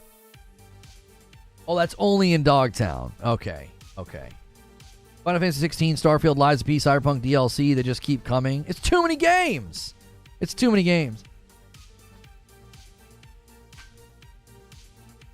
Ghost is a stupid pretty game. Yeah, I feel like he's just baiting maybe because he knows I like Ghost of Tsushima. Like, of all the games to single out and say, like, you don't think it ever looked... What do you say? It never looked amazing graphically. The atmosphere was great in the art direction, but the graphics weren't great. I don't know what you mean by graphics. What are you saying? Did you play that on, like, a PS4? And, I don't know, like a low-resolution television or something? I don't understand what you're saying or why you're saying it. Okay, that's one of Hansen's drops. In the lore, I think it's how the fortified Dogtown gets supplies. Oh, okay. I mean, it seemed like it because it was all of his guys around it, like they were there to pick it up. And if you don't do it fast enough, it goes away. There was one on a rooftop, and I couldn't get there fast enough. Oh, Broken Lobo, he's responding to you. Oh, someone was comparing it to Cyberpunk. I was like, why did you just randomly say Ghost of Tsushima? That felt so out of left field. No, he's not trolling. No, he was responding to Broken Lobo. I mean, I feel like Nyx has been here for a long time. Nyx has a purple badge, and the name is familiar. I don't think they're trolling. Yeah, Nyx has got a 3-year-old account on YouTube. No, I don't think so. I don't think Nyx is trolling. He's got a PS4 hooked up with RGB cables. This is what it sounds like. Good night. The opening scene where you're riding your horse through the field of white flowers was a wow moment. Yeah, the setting, the way they set up the setting, it's remarkable. You're in some of those scenes where like the yellow and the red leaves are sharply contrasted against like the gray sky in the background. There's this art direction in Tsushima that I believe is trying to communicate to you what Jin is trying to achieve, that all is gray and dark and dreary and all seems lost, and yet there's still beauty that is retainable. There is still beauty that is redeemable. I think they're intentional with that in Ghost of Tsushima. The world is dotted with color and beauty in the midst of the mud and the fog and the dreariness and the sadness. There's probably some very intentionality there with the art direction of Tsushima to communicate both what you're trying to do. You're trying to retain your own sense of like beauty and your own sense of goodness and not succumbing to revenge. And I think that the darkness and the evil and what the Mongols are trying to do is represented in the mud and the drab. The sky is sometimes very gray. And then sometimes the sky is beautiful. Like, I think the contrast in that game, the juxtaposition, I think, is very intentional. As far as Cyberpunk, like, I feel like Cyberpunk is, I think it's arguably one of the best looking games I've ever played. I don't necessarily know if it looks better than Burning Shores, but man, oh man, this is one of the best looking games I've played. Like, with all the updates, all the lighting and everything. Now, I'm still getting some performance issues, and that is a bit of a bummer. They're not major, but in certain areas, I got a little bit of screen tearing last night, and then I got just some stutters. So, but it is just gorgeous. And it's one of those things where if you're having a good time, you kind of don't care. Like, in Jedi Survivor, after they fixed it, I was having such a good time, and I was just in the minor performance issues that were still there just didn't bother me. Do you know what I mean? You need to do an episode on the wider issue of gaming. With games being released in a poor state, every game has and will always have issues. But if you need to spend years fixing a game, there is an issue. I don't know if that's as common these days, is it? I feel like we're seeing less of that because it doesn't work. It's so damaging. Lono, on the 4090 with whatever that super ray tracing mode is, Cyberpunk is the best looking game available on the market. Red Dead Redemption was a beauty without any RTX. Pure rasterization. Never played, but a rougher beautiful also. Oh, a rougher beautiful. You feel like you're playing a next-gen game with Cyberpunk. With the caveat that only like 1% of us can play this way, the path tracing mode is without a doubt the most beautiful game I've ever played. Nothing's even close. Control with ray tracing is a distant second. Some Cyberpunk 2.0 testers reported the graphic settings being super buggy still, so you may be seeing issues because your settings are changing. I mean, I'm playing on PS5, so I'm not messing with anything. They did push out that big update the other day. I didn't have any of the issues that it was addressing. Guys, we've been streaming for over an hour. We've been streaming for about an hour and a half. Can we set our sights on 300 likes? That should be very, very easy. And then let's set our sights on the member goal as well. Those are all ways to support the channel. If you haven't hit subscribe yet, hit subscribe. That way you can talk in the chat and become a part of the conversation. I know, ray tracing. I do that all the time. Trying to say ray tracing 5 times fast is not easy. Is not at all. I've done that before. I think that's like the 3rd time I've done that in the past couple of weeks. I agree that even if you turn off ray tracing and you put it on ultra, it's a very pretty game. I'm able to play ray tracing ultra with barely any frame drop. It's awesome. Can't wait to see what Remedy does with Alan Wake 2. Yeah, that one's right around the corner, Alan Wake 2, and that one's getting good response, right? They weren't reviews, they were previews, right? We've not seen reviews, just previews. It's getting confusing because there's so many games coming out. I can't even remember if we've seen, because what they've been doing is they'll do like announcement, then they'll do trailer, then they'll do gameplay, then they do previews, and then they do reviews. I don't think we've seen the reviews yet. It's just been previews. At least that's my understanding. It's insanely gorgeous, looks as good as Callisto Protocol, and that game is super linear and closed in space. I don't know if anything looks as good as Callisto Protocol in the realm of people. Like, I think as far as what people's faces and realism, I don't think anything looks as good as Callisto Protocol. I'm serious. I'm like, how did they do this? It's sad that game did so poorly. It really is. It's sad that it was so bad at launch. We're hearing that it's better, but those guys look real in that game. I mean, that's not even Uncanny Valley. Like, I think that game climbs out of the Uncanny Valley, which I don't think is easy to do. I think when you make things look that realistic, it can sometimes look a little unsettling, and I think that game manages to avoid that, which is a feat. I think that's a feat.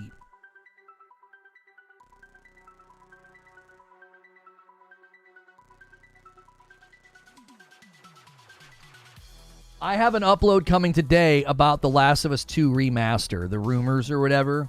I think they're, at this point, I think they're more than rumors. That's what we're going to be going to after this. We're going to go over there to that premiere in about 50 minutes. About 45 minutes from now.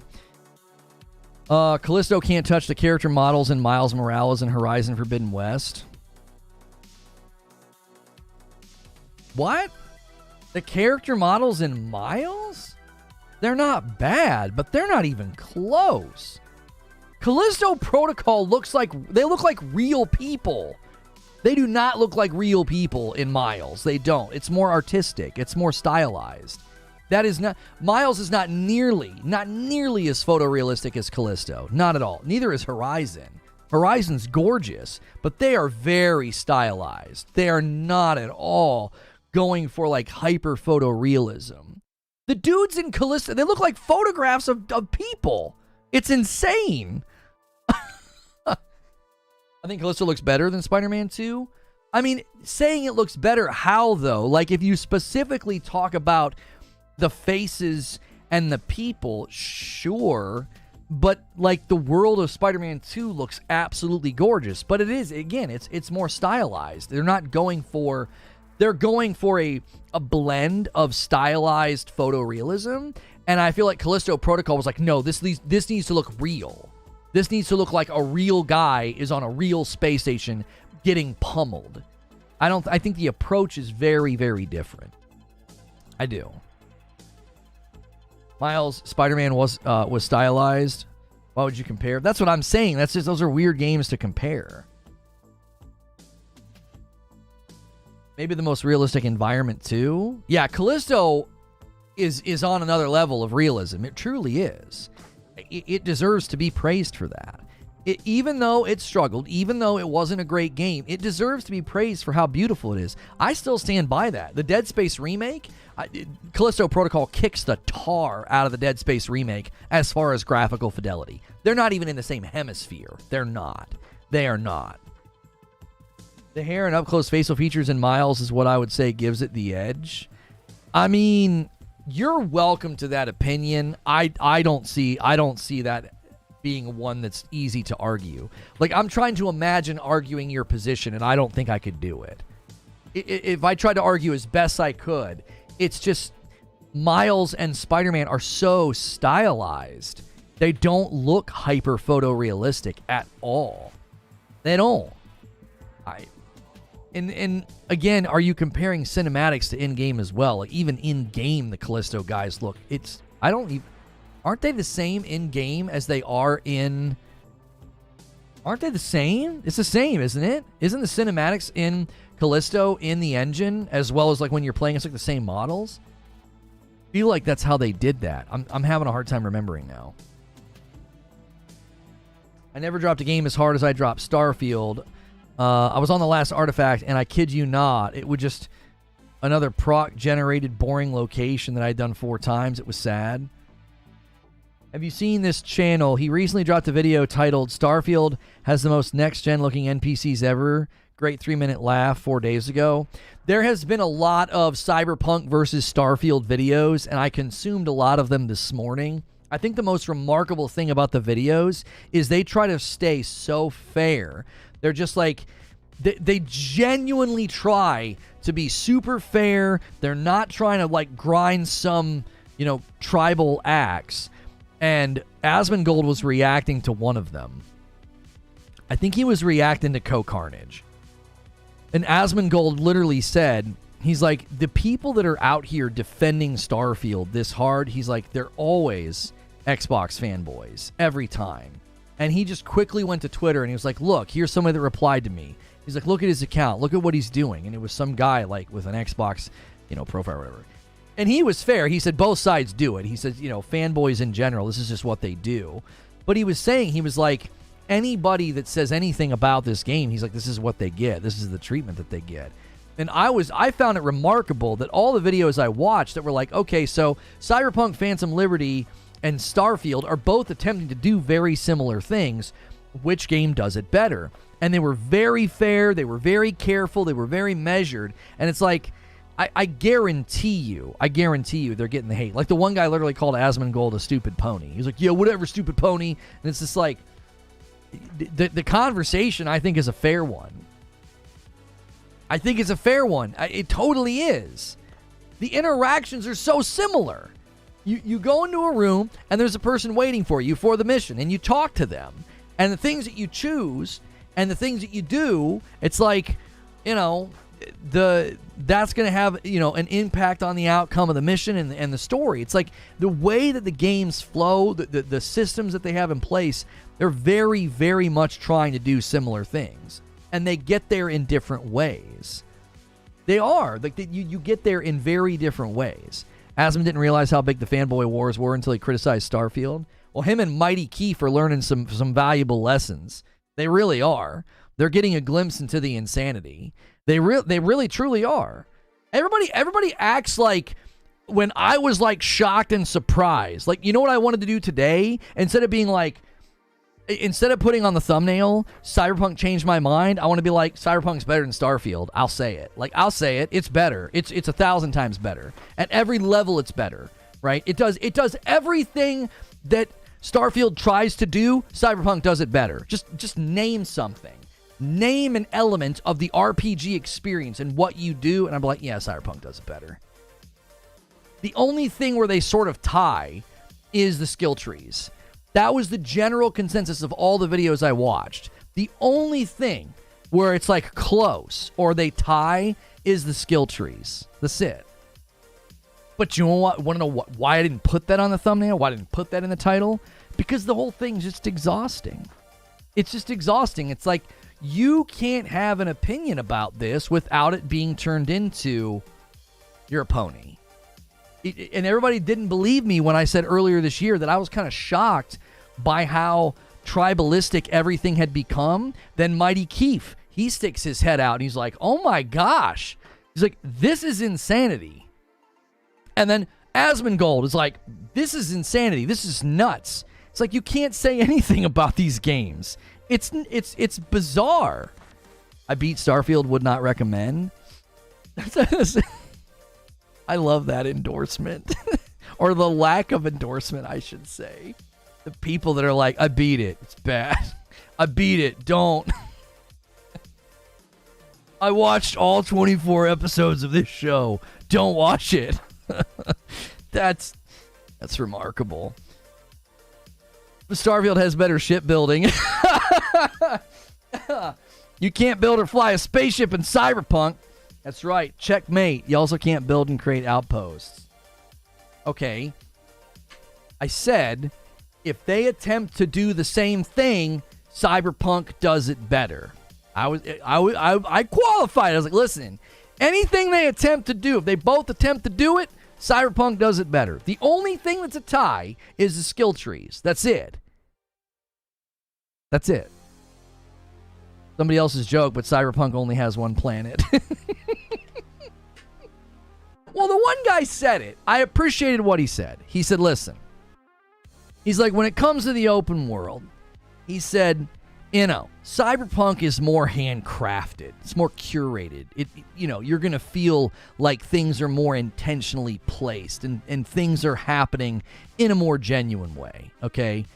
And he says, Starfield, he's like, it's just more of an open sandbox. And I said this morning, it's an open sandbox that leans heavily on procedural generation. And that zaps a lot of the potency and a lot of the impact. It's hard to have impact on like your fifth planet, and it's just random vegetation, hills, and animals. It's hard for it to have potency and impact. Like, this is supposed to be meaningful that I'm out here doing all this, and it just doesn't. Especially if you come from No Man's Sky. It's like, why? Kind of better over there anyway. Like, it's prettier, it's more immersive. Landing is pretty cool. Taking off is pretty cool. Yeah. It's hard. I think it's difficult to praise those things when you go and play another game. And let me phrase it this way. I think Starfield fell victim to the idea that procedural generation and this very broad experience is in and of itself qualitative enough. Does that make sense? Like, I think they bought into that lie, like the lie that so many people have been kind of pushing against with map bloat or big games just for the sake of making them big. I think AC Mirage and Final Fantasy 16 and even Phantom Liberty, I think, are proving that no, you can't lean away from handcrafted. And here's why I think this is important. I was on the other side of this issue, I think, earlier on.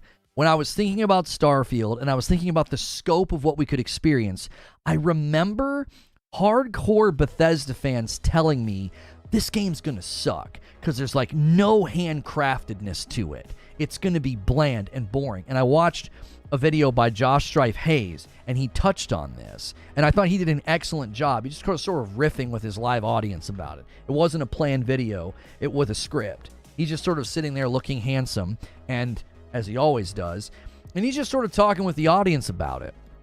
And I feel that I very much have gone in a different direction where I want a more handcrafted, more curated, more contained experience because I feel like the quality and the potency goes up. Now, you may push back and say, no. Open sandbox, level of freedom, I chart my own path, that matters more to me. If that's the case, then I think Starfield is just a dream for you. It is. It's a dream. But I think some of this is because of how I game now. I need it to hit harder. I need there to be more potency to the game. And when you take a game and you spread it out like that to where I'm the one doing the work, I'm the one crafting the excitement, I'm the one having to make it interesting, brother, I don't have time for that. I don't have time for that. It would be like telling somebody, well, this show's really interesting, but you have to go and read all of the lore on this website to understand what's going on. It's like, I'm just trying to be entertained in the evening. I'm not trying to do all that work. And I feel that a more handcrafted, a more curated experience delivers a greater level of potency and a greater level of entertainment to me. This is me personally. My life situation, that's better for me. Now, if you've got 5 or 6 hours a day to just throw at a game, I think Starfield can be amazing for you. But for me, brother, I don't have that kind of time. I can give you 1 or 2 hours. I need something to happen. I need it to be exciting. I need it to be awesome. I need it to be handcrafted to a certain degree. I can't have this, well, you landed on this planet and you walked for 25 minutes and you didn't find anything and you went down a cave and there were some guys and some weapons and you've had this experience like 6 times already. All right, time to leave. Fast travel, loading screen, fast travel, loading screen, fast travel, loading screen. I don't have time for all that. you're zapping my life away. It's like I got an hour and a half to 2 hours max. Not even every night of the week. Some nights I can't even play because I've got something else going on. So I think I've evolved. I think I've evolved as a gamer because of where I am in my life. There was a time where I could sit here and play a live service game with you guys. I know we joked about how I just sat in orbit, but we all know when new content would come out, I would play hard for 2 weeks, grind my face off, do like 16-hour streams, get ahead of the curve, and then coast for the rest of a season or the rest of a DLC or whatever.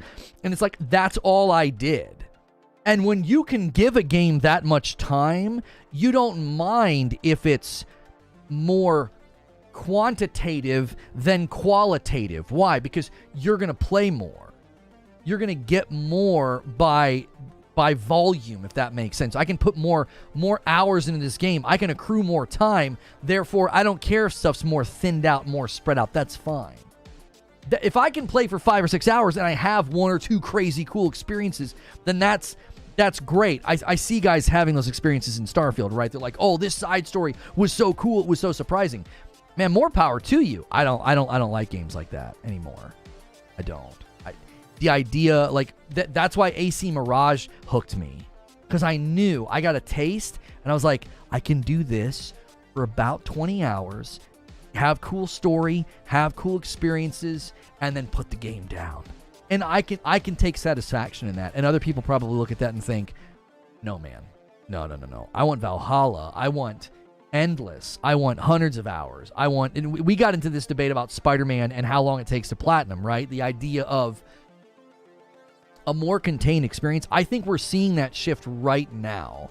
I think we're gonna see devs pivot back to a more contained or more hybrid approach. Like if they're gonna lean on a procedural generation, I think they're gonna lean on it a lot lighter than they have been.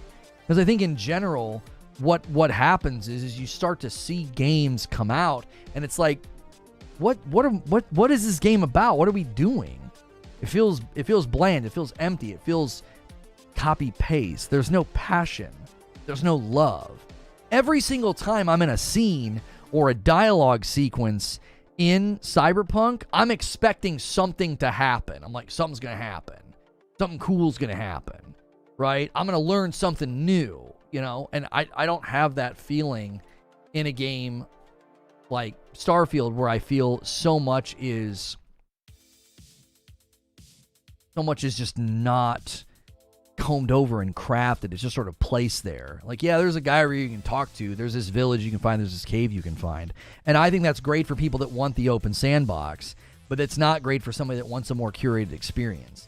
Yeah, I think Elden Ring would be a good example of a game that blended open world and a game that you can feast on for hundreds of hours, but it also feels very handcrafted and very cared for. Except for some of the fights near the end that I don't like. But you see, like, I think Elden Ring is a good middle ground.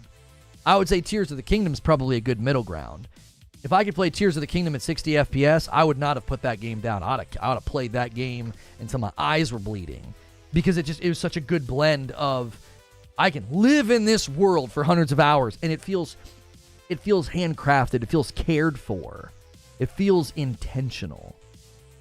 And what I'm saying doesn't mean that Starfield is a bad game and Cyberpunk is a better game or great game or good game or whatever. It just, to me, that's what I'm going to gravitate to. That's why I think Cyberpunk's better. It's like, I think Cyberpunk, for me, I think it's just a far better game.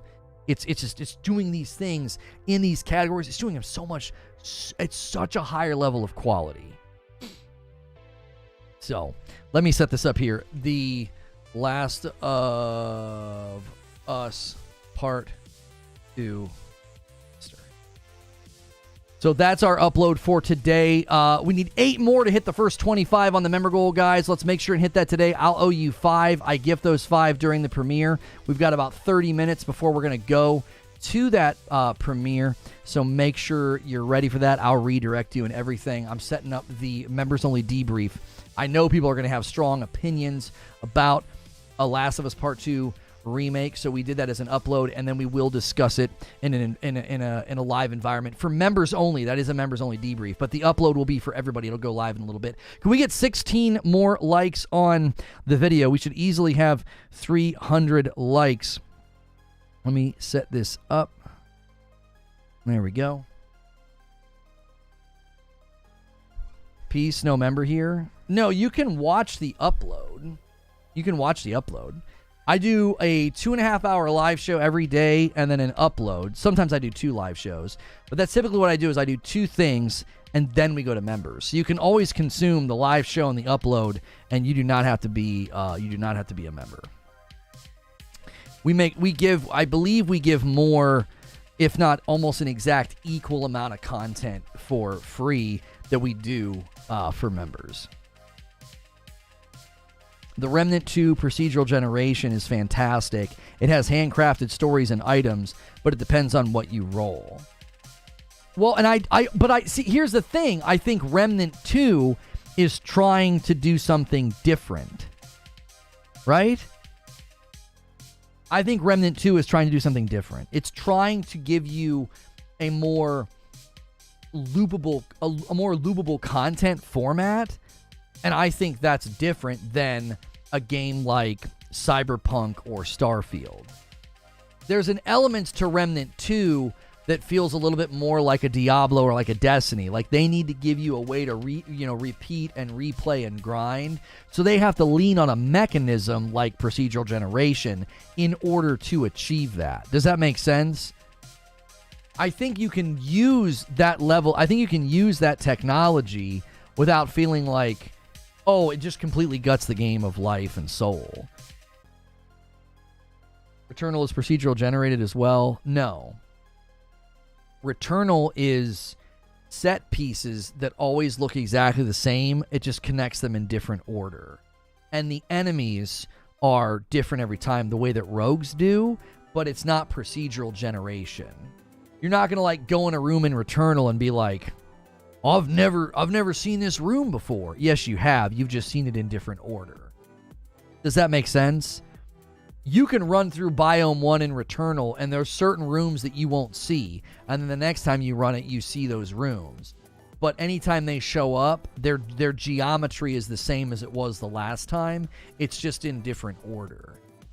Does that make sense? So, like, there's a level of procedural generation going on. It's like taking rooms and putting them in different order. So your experience is always random. The enemies in those rooms is always different.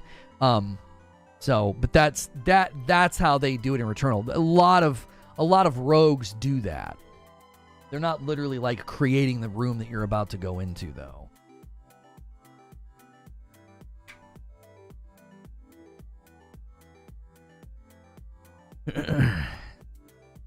Oh, Jake says his game of the year is Remnant 2. Yeah, he was making it personal.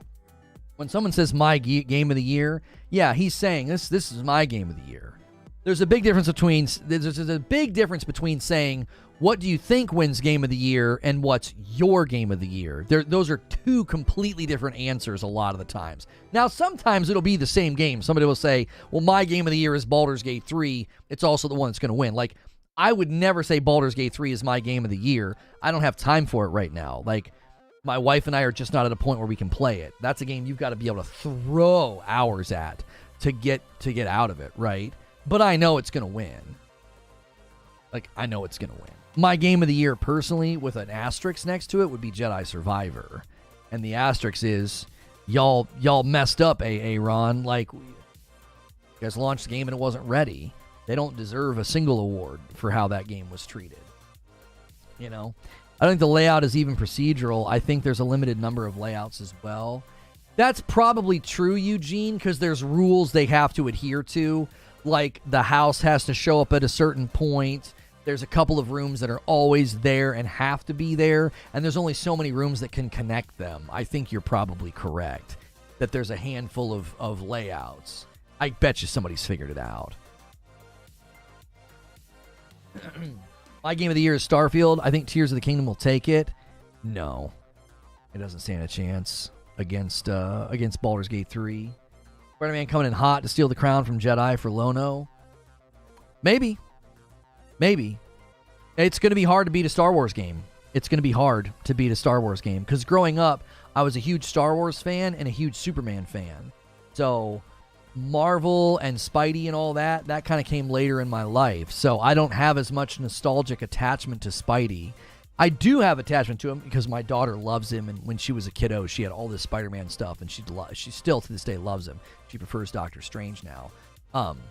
But I have a stronger attachment and a longer standing sort of, relationship with Star Wars. How many games get nominated? There will likely be 6 games nominated for Game of the Year. There's usually only 5, but they'll do 6 if there's a tie. I firmly believe there will be a tie. There's too many good games coming out this year for there to not be 2 games kind of tied for 5th place. Does that make sense? Like your first 2 are easy. We all know it's going to be Tears of the Kingdom and Baldur's Gate 3 in 1st and 2nd place. And then the next 4, it's a toss-up. It's a toss-up. Because, Hogwarts could sneak in there because of how well it did. We have to remember that this is done by the press, and the press gave that game really great scores. Final Fantasy 16 has the potential to be in there. Then there's obviously everything that we haven't even played yet, like Lords of the Fallen. From what I'm hearing, I don't think it's going to sneak in there like I originally thought. I was like, don't sleep on Lords of the Fallen. I was like, Lords of the Fallen might sneak in there. It might sneak up onto the podium. Some of the earlier previews and reviews we're hearing are not that glowing. They're like, it's good, but they're not like coming out of their skin for it. Armored Core might be able to sneak in there. There's Super Mario Wonder. There's Spider-Man 2. There's so much. There's so much that can jump up there. It's crazy. It's a crazy year. Yeah, if they allow the RE4 remake to get voted, to get a nomination, if they consider that to be something that is, I think they've done that before, so it likely could be up there as well. Lords of the Fallen isn't getting great reviews. Yeah, it sounds like Lords of the Fallen doesn't feel as tight and as good as Lies of P. I think Lies of P might have hurt it a little bit. So it sounds like it's getting more like mid-level response. I think it's going to land in a good place. It's probably going to land as like an 80 or something. But I thought this thing might blow people away. I was just looking at it from the trailers and looking at it from the game plan. I was like, y'all, don't sleep on his Lords of the Fallen. Yeah, Alan Wake could climb up there as well. It's just unbelievable. It's unbelievable how good the year has been. Which kind of makes some of the layoffs and stuff, even more sad. Do you think Survivor would have been in the running? Correct. Yes, I believe Jedi Survivor would have been in the running if it would not have had such a bad launch. But here's the problem with Survivor. Jedi Survivor may get up on the podium. Do you want to know why? Go look at how the press treated it. The press gave it all 9s. And when it comes time to vote, you know what they're going to say? They're like, yeah, we gave it a 9. Yeah. Todd thought it was amazing. Jimmy thought it was amazing. Yeah, we gave it a 9. And if they played it recently, they're not going to have any major complaints because they fixed the major performance issues on console. So it wouldn't surprise me at all if Jedi Survivor gets up there by the sheer fact that the press gave that thing a giant pass on the performance issues. I mean, a giant pass. Some of that, I think, is because of the mouse. Nobody wants to cross Disney. So they all said, yes, we'll be subservient. We'll be subservient to the Star Wars brand because it's so big and it's owned by Disney, and they didn't want to cross them. I put my money where my mouth is. I don't hold back. I'm not scared of reprisal. I said, look, I tweeted it. I said, I don't think they deserve a single award nomination for how this game was treated. And I stand by that. Even though I now played it, and even though it's my personal game of the year because I enjoyed it so much, I don't want it to win anything. I would love for the Game Awards and the press to send a loud and clear message that, like, no, cut the crap. Don't keep doing this, especially with Star Wars of all pieces of property. Like, cut this out. What are you doing? I understand the bias is huge. I tried to push through and play, and I got to Kobo, and I was like, this is awful. It was unplayable. It was unplayable. Like, you could tell something was wrong. I mean, I applaud their efforts to fix it, because they completely like reworked performance mode as far as I can tell. But no. What, Reforge, you jumped on the bandwagon? What bandwagon? I played Survivor, and I thought the opening was tolerable, and then I got to Kobo. And after that, I was extremely critical of that game. Put the game down, said that it didn't deserve awards, said that, I was incredibly disappointed with how they treated the project. I did not jump on any bandwagon. I was excited as a Star Wars fan to jump in day one, and I thought the story was great from moment one. I was like, this is a great story. I still believe it's one of the best Star Wars stories I've gotten to experience.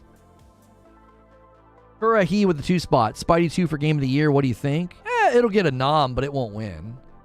I think Spidey 2 gets a nom. It'll walk away with a couple of awards, but it won't win Game of the Year. Baldur's Gate 3 stands too tall. I don't think Spidey stands a chance to beat Baldur's Gate 3. I think it could get nominated. Does Survivor still have traversal stutter on PC? I have no idea. Guys, we're going to go to this premiere in about 20 minutes. Let's get 300 likes. You guys are edging again. Let's get 300 likes. Bump that like count over. And let's get the member count there. We've been squeaking in every day and getting that 25. We've been squeaking in at the buzzer. Usually we were hitting the 25 in like the first hour, and now we've been kind of squeaking in. You guys did bounce back today. I said we were at 2,300. We are now at 2,400. So you guys, again, a lot of you that renewed probably bumped the member count. You were like, over the weekend, it counts you as not a member, but you are. And when you push the button, it rolls it up. So we're actually a little bit closer to this than I thought. We're actually at 2,400 instead of 2,300. Bad year to release your game if you're gunning for Game of the Year. Oh, for sure. It's a bad year to release your game if your game's not ready. If your game's not ready, buckle the frick up, because you're going to get obliterated by this year's quality. You don't stand a chance. You don't stand a chance. What's it saying? There was some pretty steep discounting on physical games going on in both GME and Amazon over the weekend.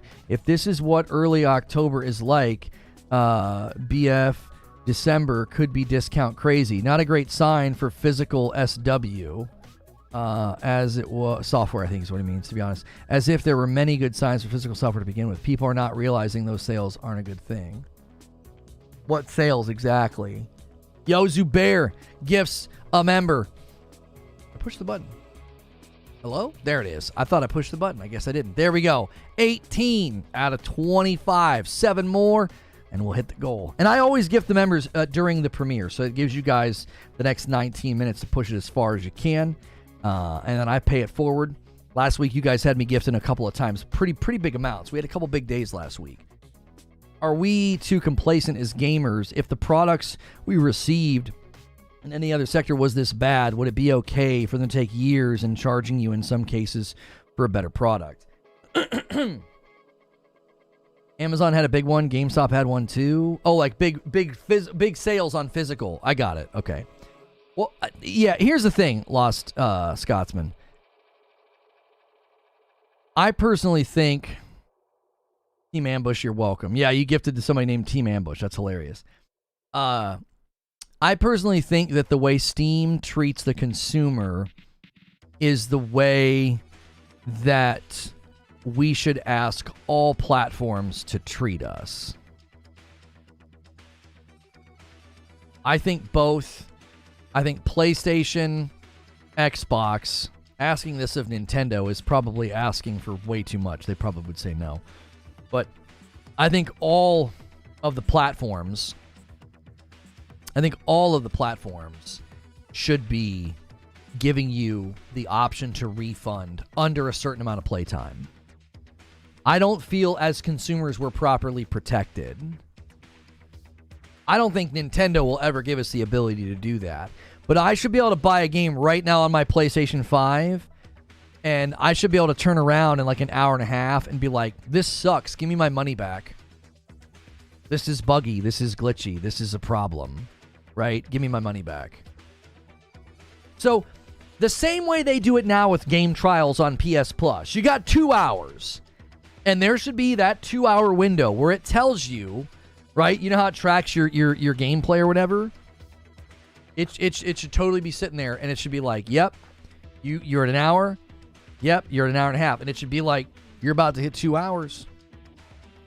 Now, it doesn't necessarily need to warn you, but there should be a place for you to check it. If you're a very intentional consumer, you should be able to go check somewhere and say, how long have I played? Because I'm not sure yet. I don't know. I would like to get my money back. You're asking for Game Pass? No, I'm not. I'm asking for consumer protection on a purchase, not dollar menu gaming, where the value of games will inevitably go down as cadence is triumphed over quality. No, I'm not asking for Game Pass. No. I want to be protected as a consumer. If you don't ever buy a single game on Xbox, that's fine. That's your choice as a consumer. But not everybody plays games that way, and not everybody says, if it's not on Game Pass, I'm not playing it. There are plenty of third-party games that people are willing to pay for because they buy one console, right?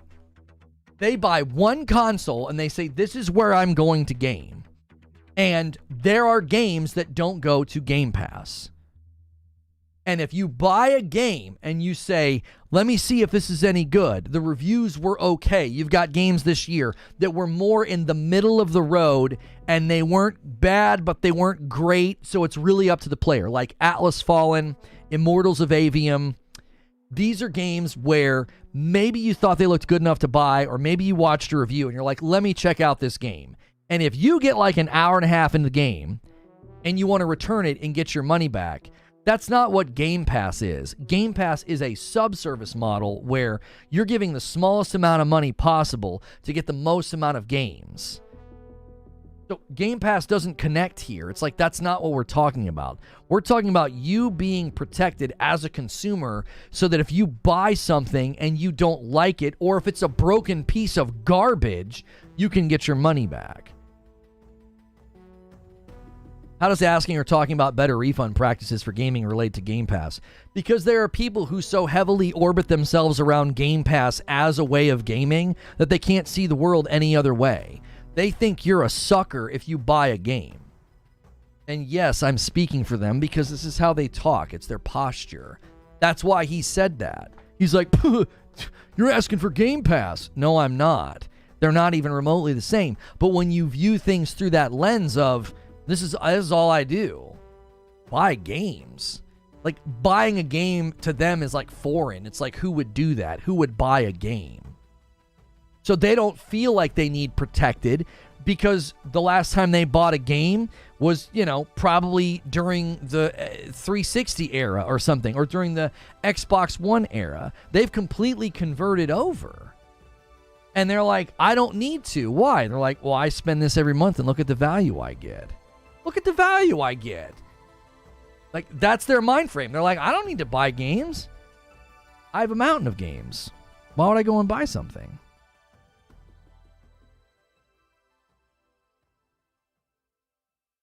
Refunds should only be allowable when a game is broken, which Sony did give for Cyberpunk when it first came out. I don't agree with you.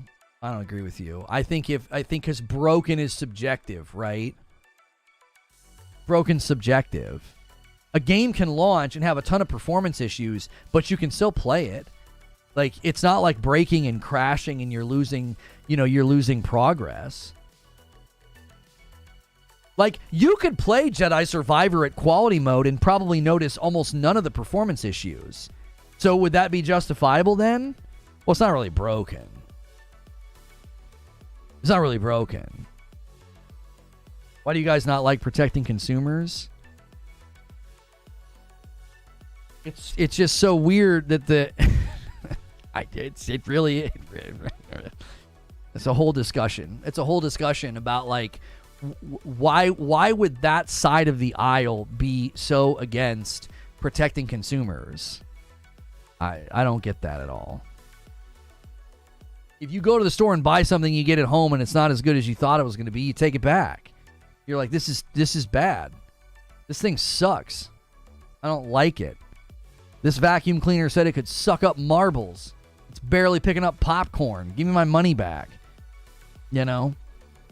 Mickle Truesdale was 16 months in a VIP. It's heartening to see that Cyberpunk could reorient and produce something this high quality, enough so to be lauded during this banner year of gaming. Guys, we got about 12 minutes before we go to the premiere. We need 7 more members to hit our goal. I'll give 5 during the premiere. The premiere is about The Last of Us. It's getting another remaster. Well, no, not getting another remaster, but it's another apparent remaster in a long list of remasters and remakes. And obviously people are very upset. I'm not, because I've never played it. So I'm like, yeah, this is great for me. But there are people that are ticked. And I don't understand why, because they don't even own the system it's going to be on. But hey, I tell people all the time, stop listening to gaming media journalists. Research the game before you buy. God of War wasn't my type of game. I didn't consider it for Game of the Year, but if I wanted a refund for the game soon after I bought it, then that's how it is. I can't return it because it's not broken. My foot, I think you're saying, like, my foot, I should be able to do that. Lono, I feel the console consumer has enough access today to reviews and gameplay to make a decent decision. Computers have different specs, so it makes more sense to be that way on Steam. I don't agree with you. I can go to Amazon right now. Oh, it's pronounced Michael. Thank you, Michael. I can go to Amazon right now and see that something's got a good review. And I can buy it, and I can be like, this thing sucks, I don't like it. It's louder than I thought it was going to be. Right? It's quieter than I thought it was going to be. Whatever the case may be. It doesn't seem as strong, as fast, as crisp, as bright, as sharp, as nice as I thought it was going to be. Who cares if it's got good scores? If I don't like it, I should be able to say, dude, give me my money back. I don't like this thing. This thing's lame. I played it for an hour and I don't like it. The dialogue's bad. Controls are bad. Everything feels clunky. Whatever the case may be. It doesn't matter that you think it's good or fine, or that there's a general consensus in the consumer base or the review base or the whatever. That doesn't matter. We don't do that with movies. What do you mean? Movies are completely different. If I rent a movie for, whatever the price of renting movies is now on Amazon, it's usually between $5 and $10. Or if I go to the movie theater, right? There is no context in which you are going to get a refund because it's a different value transmission. You're not buying a product to take into your home that then is yours, right? You're going to the theater, you're paying to see the movie, you understand the risk that you're taking. That, like, well, I can't return this. Now, if you get 15 minutes into the movie and you're like, this is utter refuse, and you leave, some theaters will give you your money back if you argue strongly enough. You're like, listen, I made it 10 minutes. I want my money back, right? I think video games are different because video games are essentially a piece of software that you then own the rights to engage with. And like, if it's bad quality, if it doesn't run well, if it's glitchy, if it's buggy, whatever the case may be, you should be well within your right to be like, dude, give me my money back. This thing sucks. When movie tickets are $70, excluding snacks, let me know. It wasn't your taste isn't the same as a broken product? Well, yes, those are obviously different judgments, but that doesn't matter. If I buy a game on Steam, I can return it and say it wasn't fun. Better refund policies benefit the consumer. The idea of people being against that is mind-boggling. I'm baffled as well. It's like, what are we even talking about here? I can download a game on Steam right now, and if I get an hour in and I'm like, this game blows, give me my money back. Why? It's not fun. They're like, okay. They're not like, well, hang on a minute. How many bugs did you encounter? Is it playable? Is it broken? Steam doesn't do that at all. They're like, okay, cool. Here's your money back. Because you're saying, oh, it's understandable on Steam because, like, well, Steam has, PC games, and PCs have more permutations and more probable problems. But I'm like, brother, I can return something literally because it's not fun. I'm like, yeah, it's not fun. Give me my money back. I don't understand why asking for that is like being pushed against, like we're being bristled against. Like, oh no, they can't do that. What do you mean? Why not? Why not? All right, we got 7 minutes, and you need 7 members. 7 minutes, and we need 7 members. We got the countdown started now. In 7 minutes, we're going to a premiere about The Last of Us 2 getting a remaster. Let's hit that goal. I'll gift the 5 whenever we get over there. Let's hit it right now. You guys can train this easily, just one at a time. Don't get me wrong, we should have more refund options. I'm just trying to be logical. Go to a Japanese restaurant, having never tried sushi, you order it, you hate it, do you get a refund? Yeah, but it's not the same. That's not the same. And when you go to a restaurant, if I'm telling you, a lot of this you just don't do it because you're probably, you don't want to risk them like spitting in your food. If you order something and it shows up and you take a bite and you're like, this is terrible, I don't want this, they'll take it back. Now, you obviously can't sit there and do that with like 4 entrees. But a lot of the times, thank you so much, Rob V, for gifting a member, goes to Jake. We need 6 more. There it is, 5. That takes us to 24. We could make light work of these goals every day, and the big goals with those 5s, man, they stack up fast. Thank you, Kyle Wilkerson, for doing a 5-bomb. Restaurants will do the same. Yeah, if you take a single bite of a meal, a lot of times the restaurant will say, yeah, hey, we're sorry about that. If you're like, yo, this is way too spicy, or this is awful, this is cold, whatever the case may be, they will sometimes take it back. But I do think food is different. I'm buying a product to put into my home. Zach Johnson lands the plane at 25. There it is. And then we'll do 5 more. I'll do 5 during the premiere. I will do 5 gifteds during the premiere. Oh, I haven't set up redirect yet. Whoops. There we go. Sony and Microsoft not allowing refunds is good for you. Just one reason. Yeah, why? Like, this is bewildering. Did YouTube remove my recurring membership? I feel like every couple of months we have a big dip in the viewership because they do that. Somebody told me it's a matter of policy at YouTube.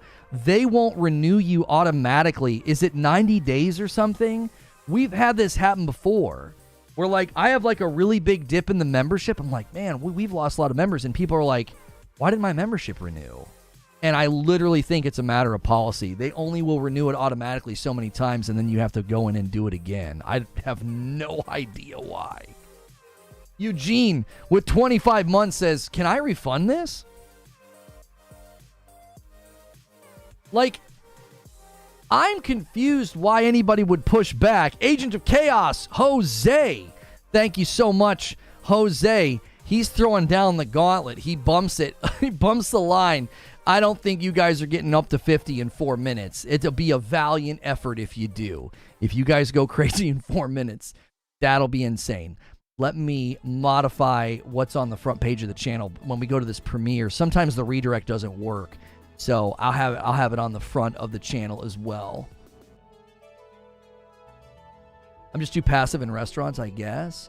By and large, when I go to a restaurant and I order food, it's never so bad that I want to return it. I've renewed automatically for 1 year, says AOZ. I've had people say that, though. They're like, after so many renewals, it like, YouTube like kicks them off of auto renewal. It's so bizarre. They probably do it because some people may forget. Yeah, but generally speaking, that's why companies like subservices. They know that you forget. Have you ever gotten an update like Netflix is increasing your monthly and you're like, huh? We still have Netflix? Like, you just forget that you have it. They love that. They're not like, well, just in case you forgot, we canceled your renewal. You know what I'm saying? Well, I don't know any company that does that. That's backwards. Thank you, Crinab, for 5 months. Love your show, Zono. Keep up the good work. Let me throw a tweet out there. We're going to go to this video about The Last of Us in like 3 minutes. I like to have the, okay.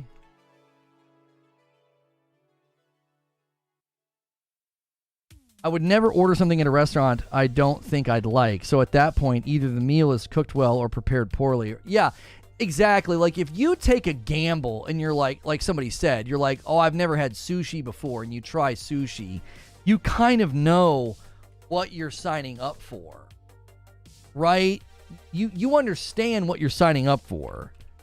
And I don't think that's the same as you buy a game and you're like, yeah, it's so much more subjective than like food taste. You buy the game and you're like, yeah, I didn't really like this. Yeah, I want my money back. That protection at a consumer level, I think, is really, really good. You're going to get higher quality games.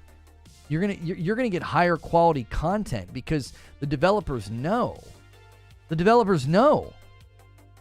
If the game sucks, then people are going to refund it. Now, people have always pushed back on this notion. They're like, well, wouldn't they just make the beginning of the game really good? I mean, yeah, maybe.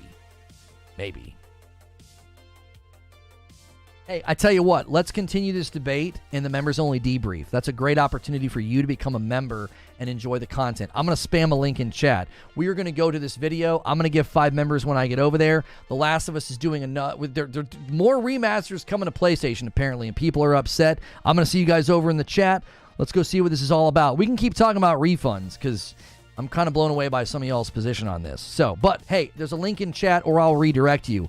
What's going on with The Last of Us Part 2 remaster? Let's go check it out.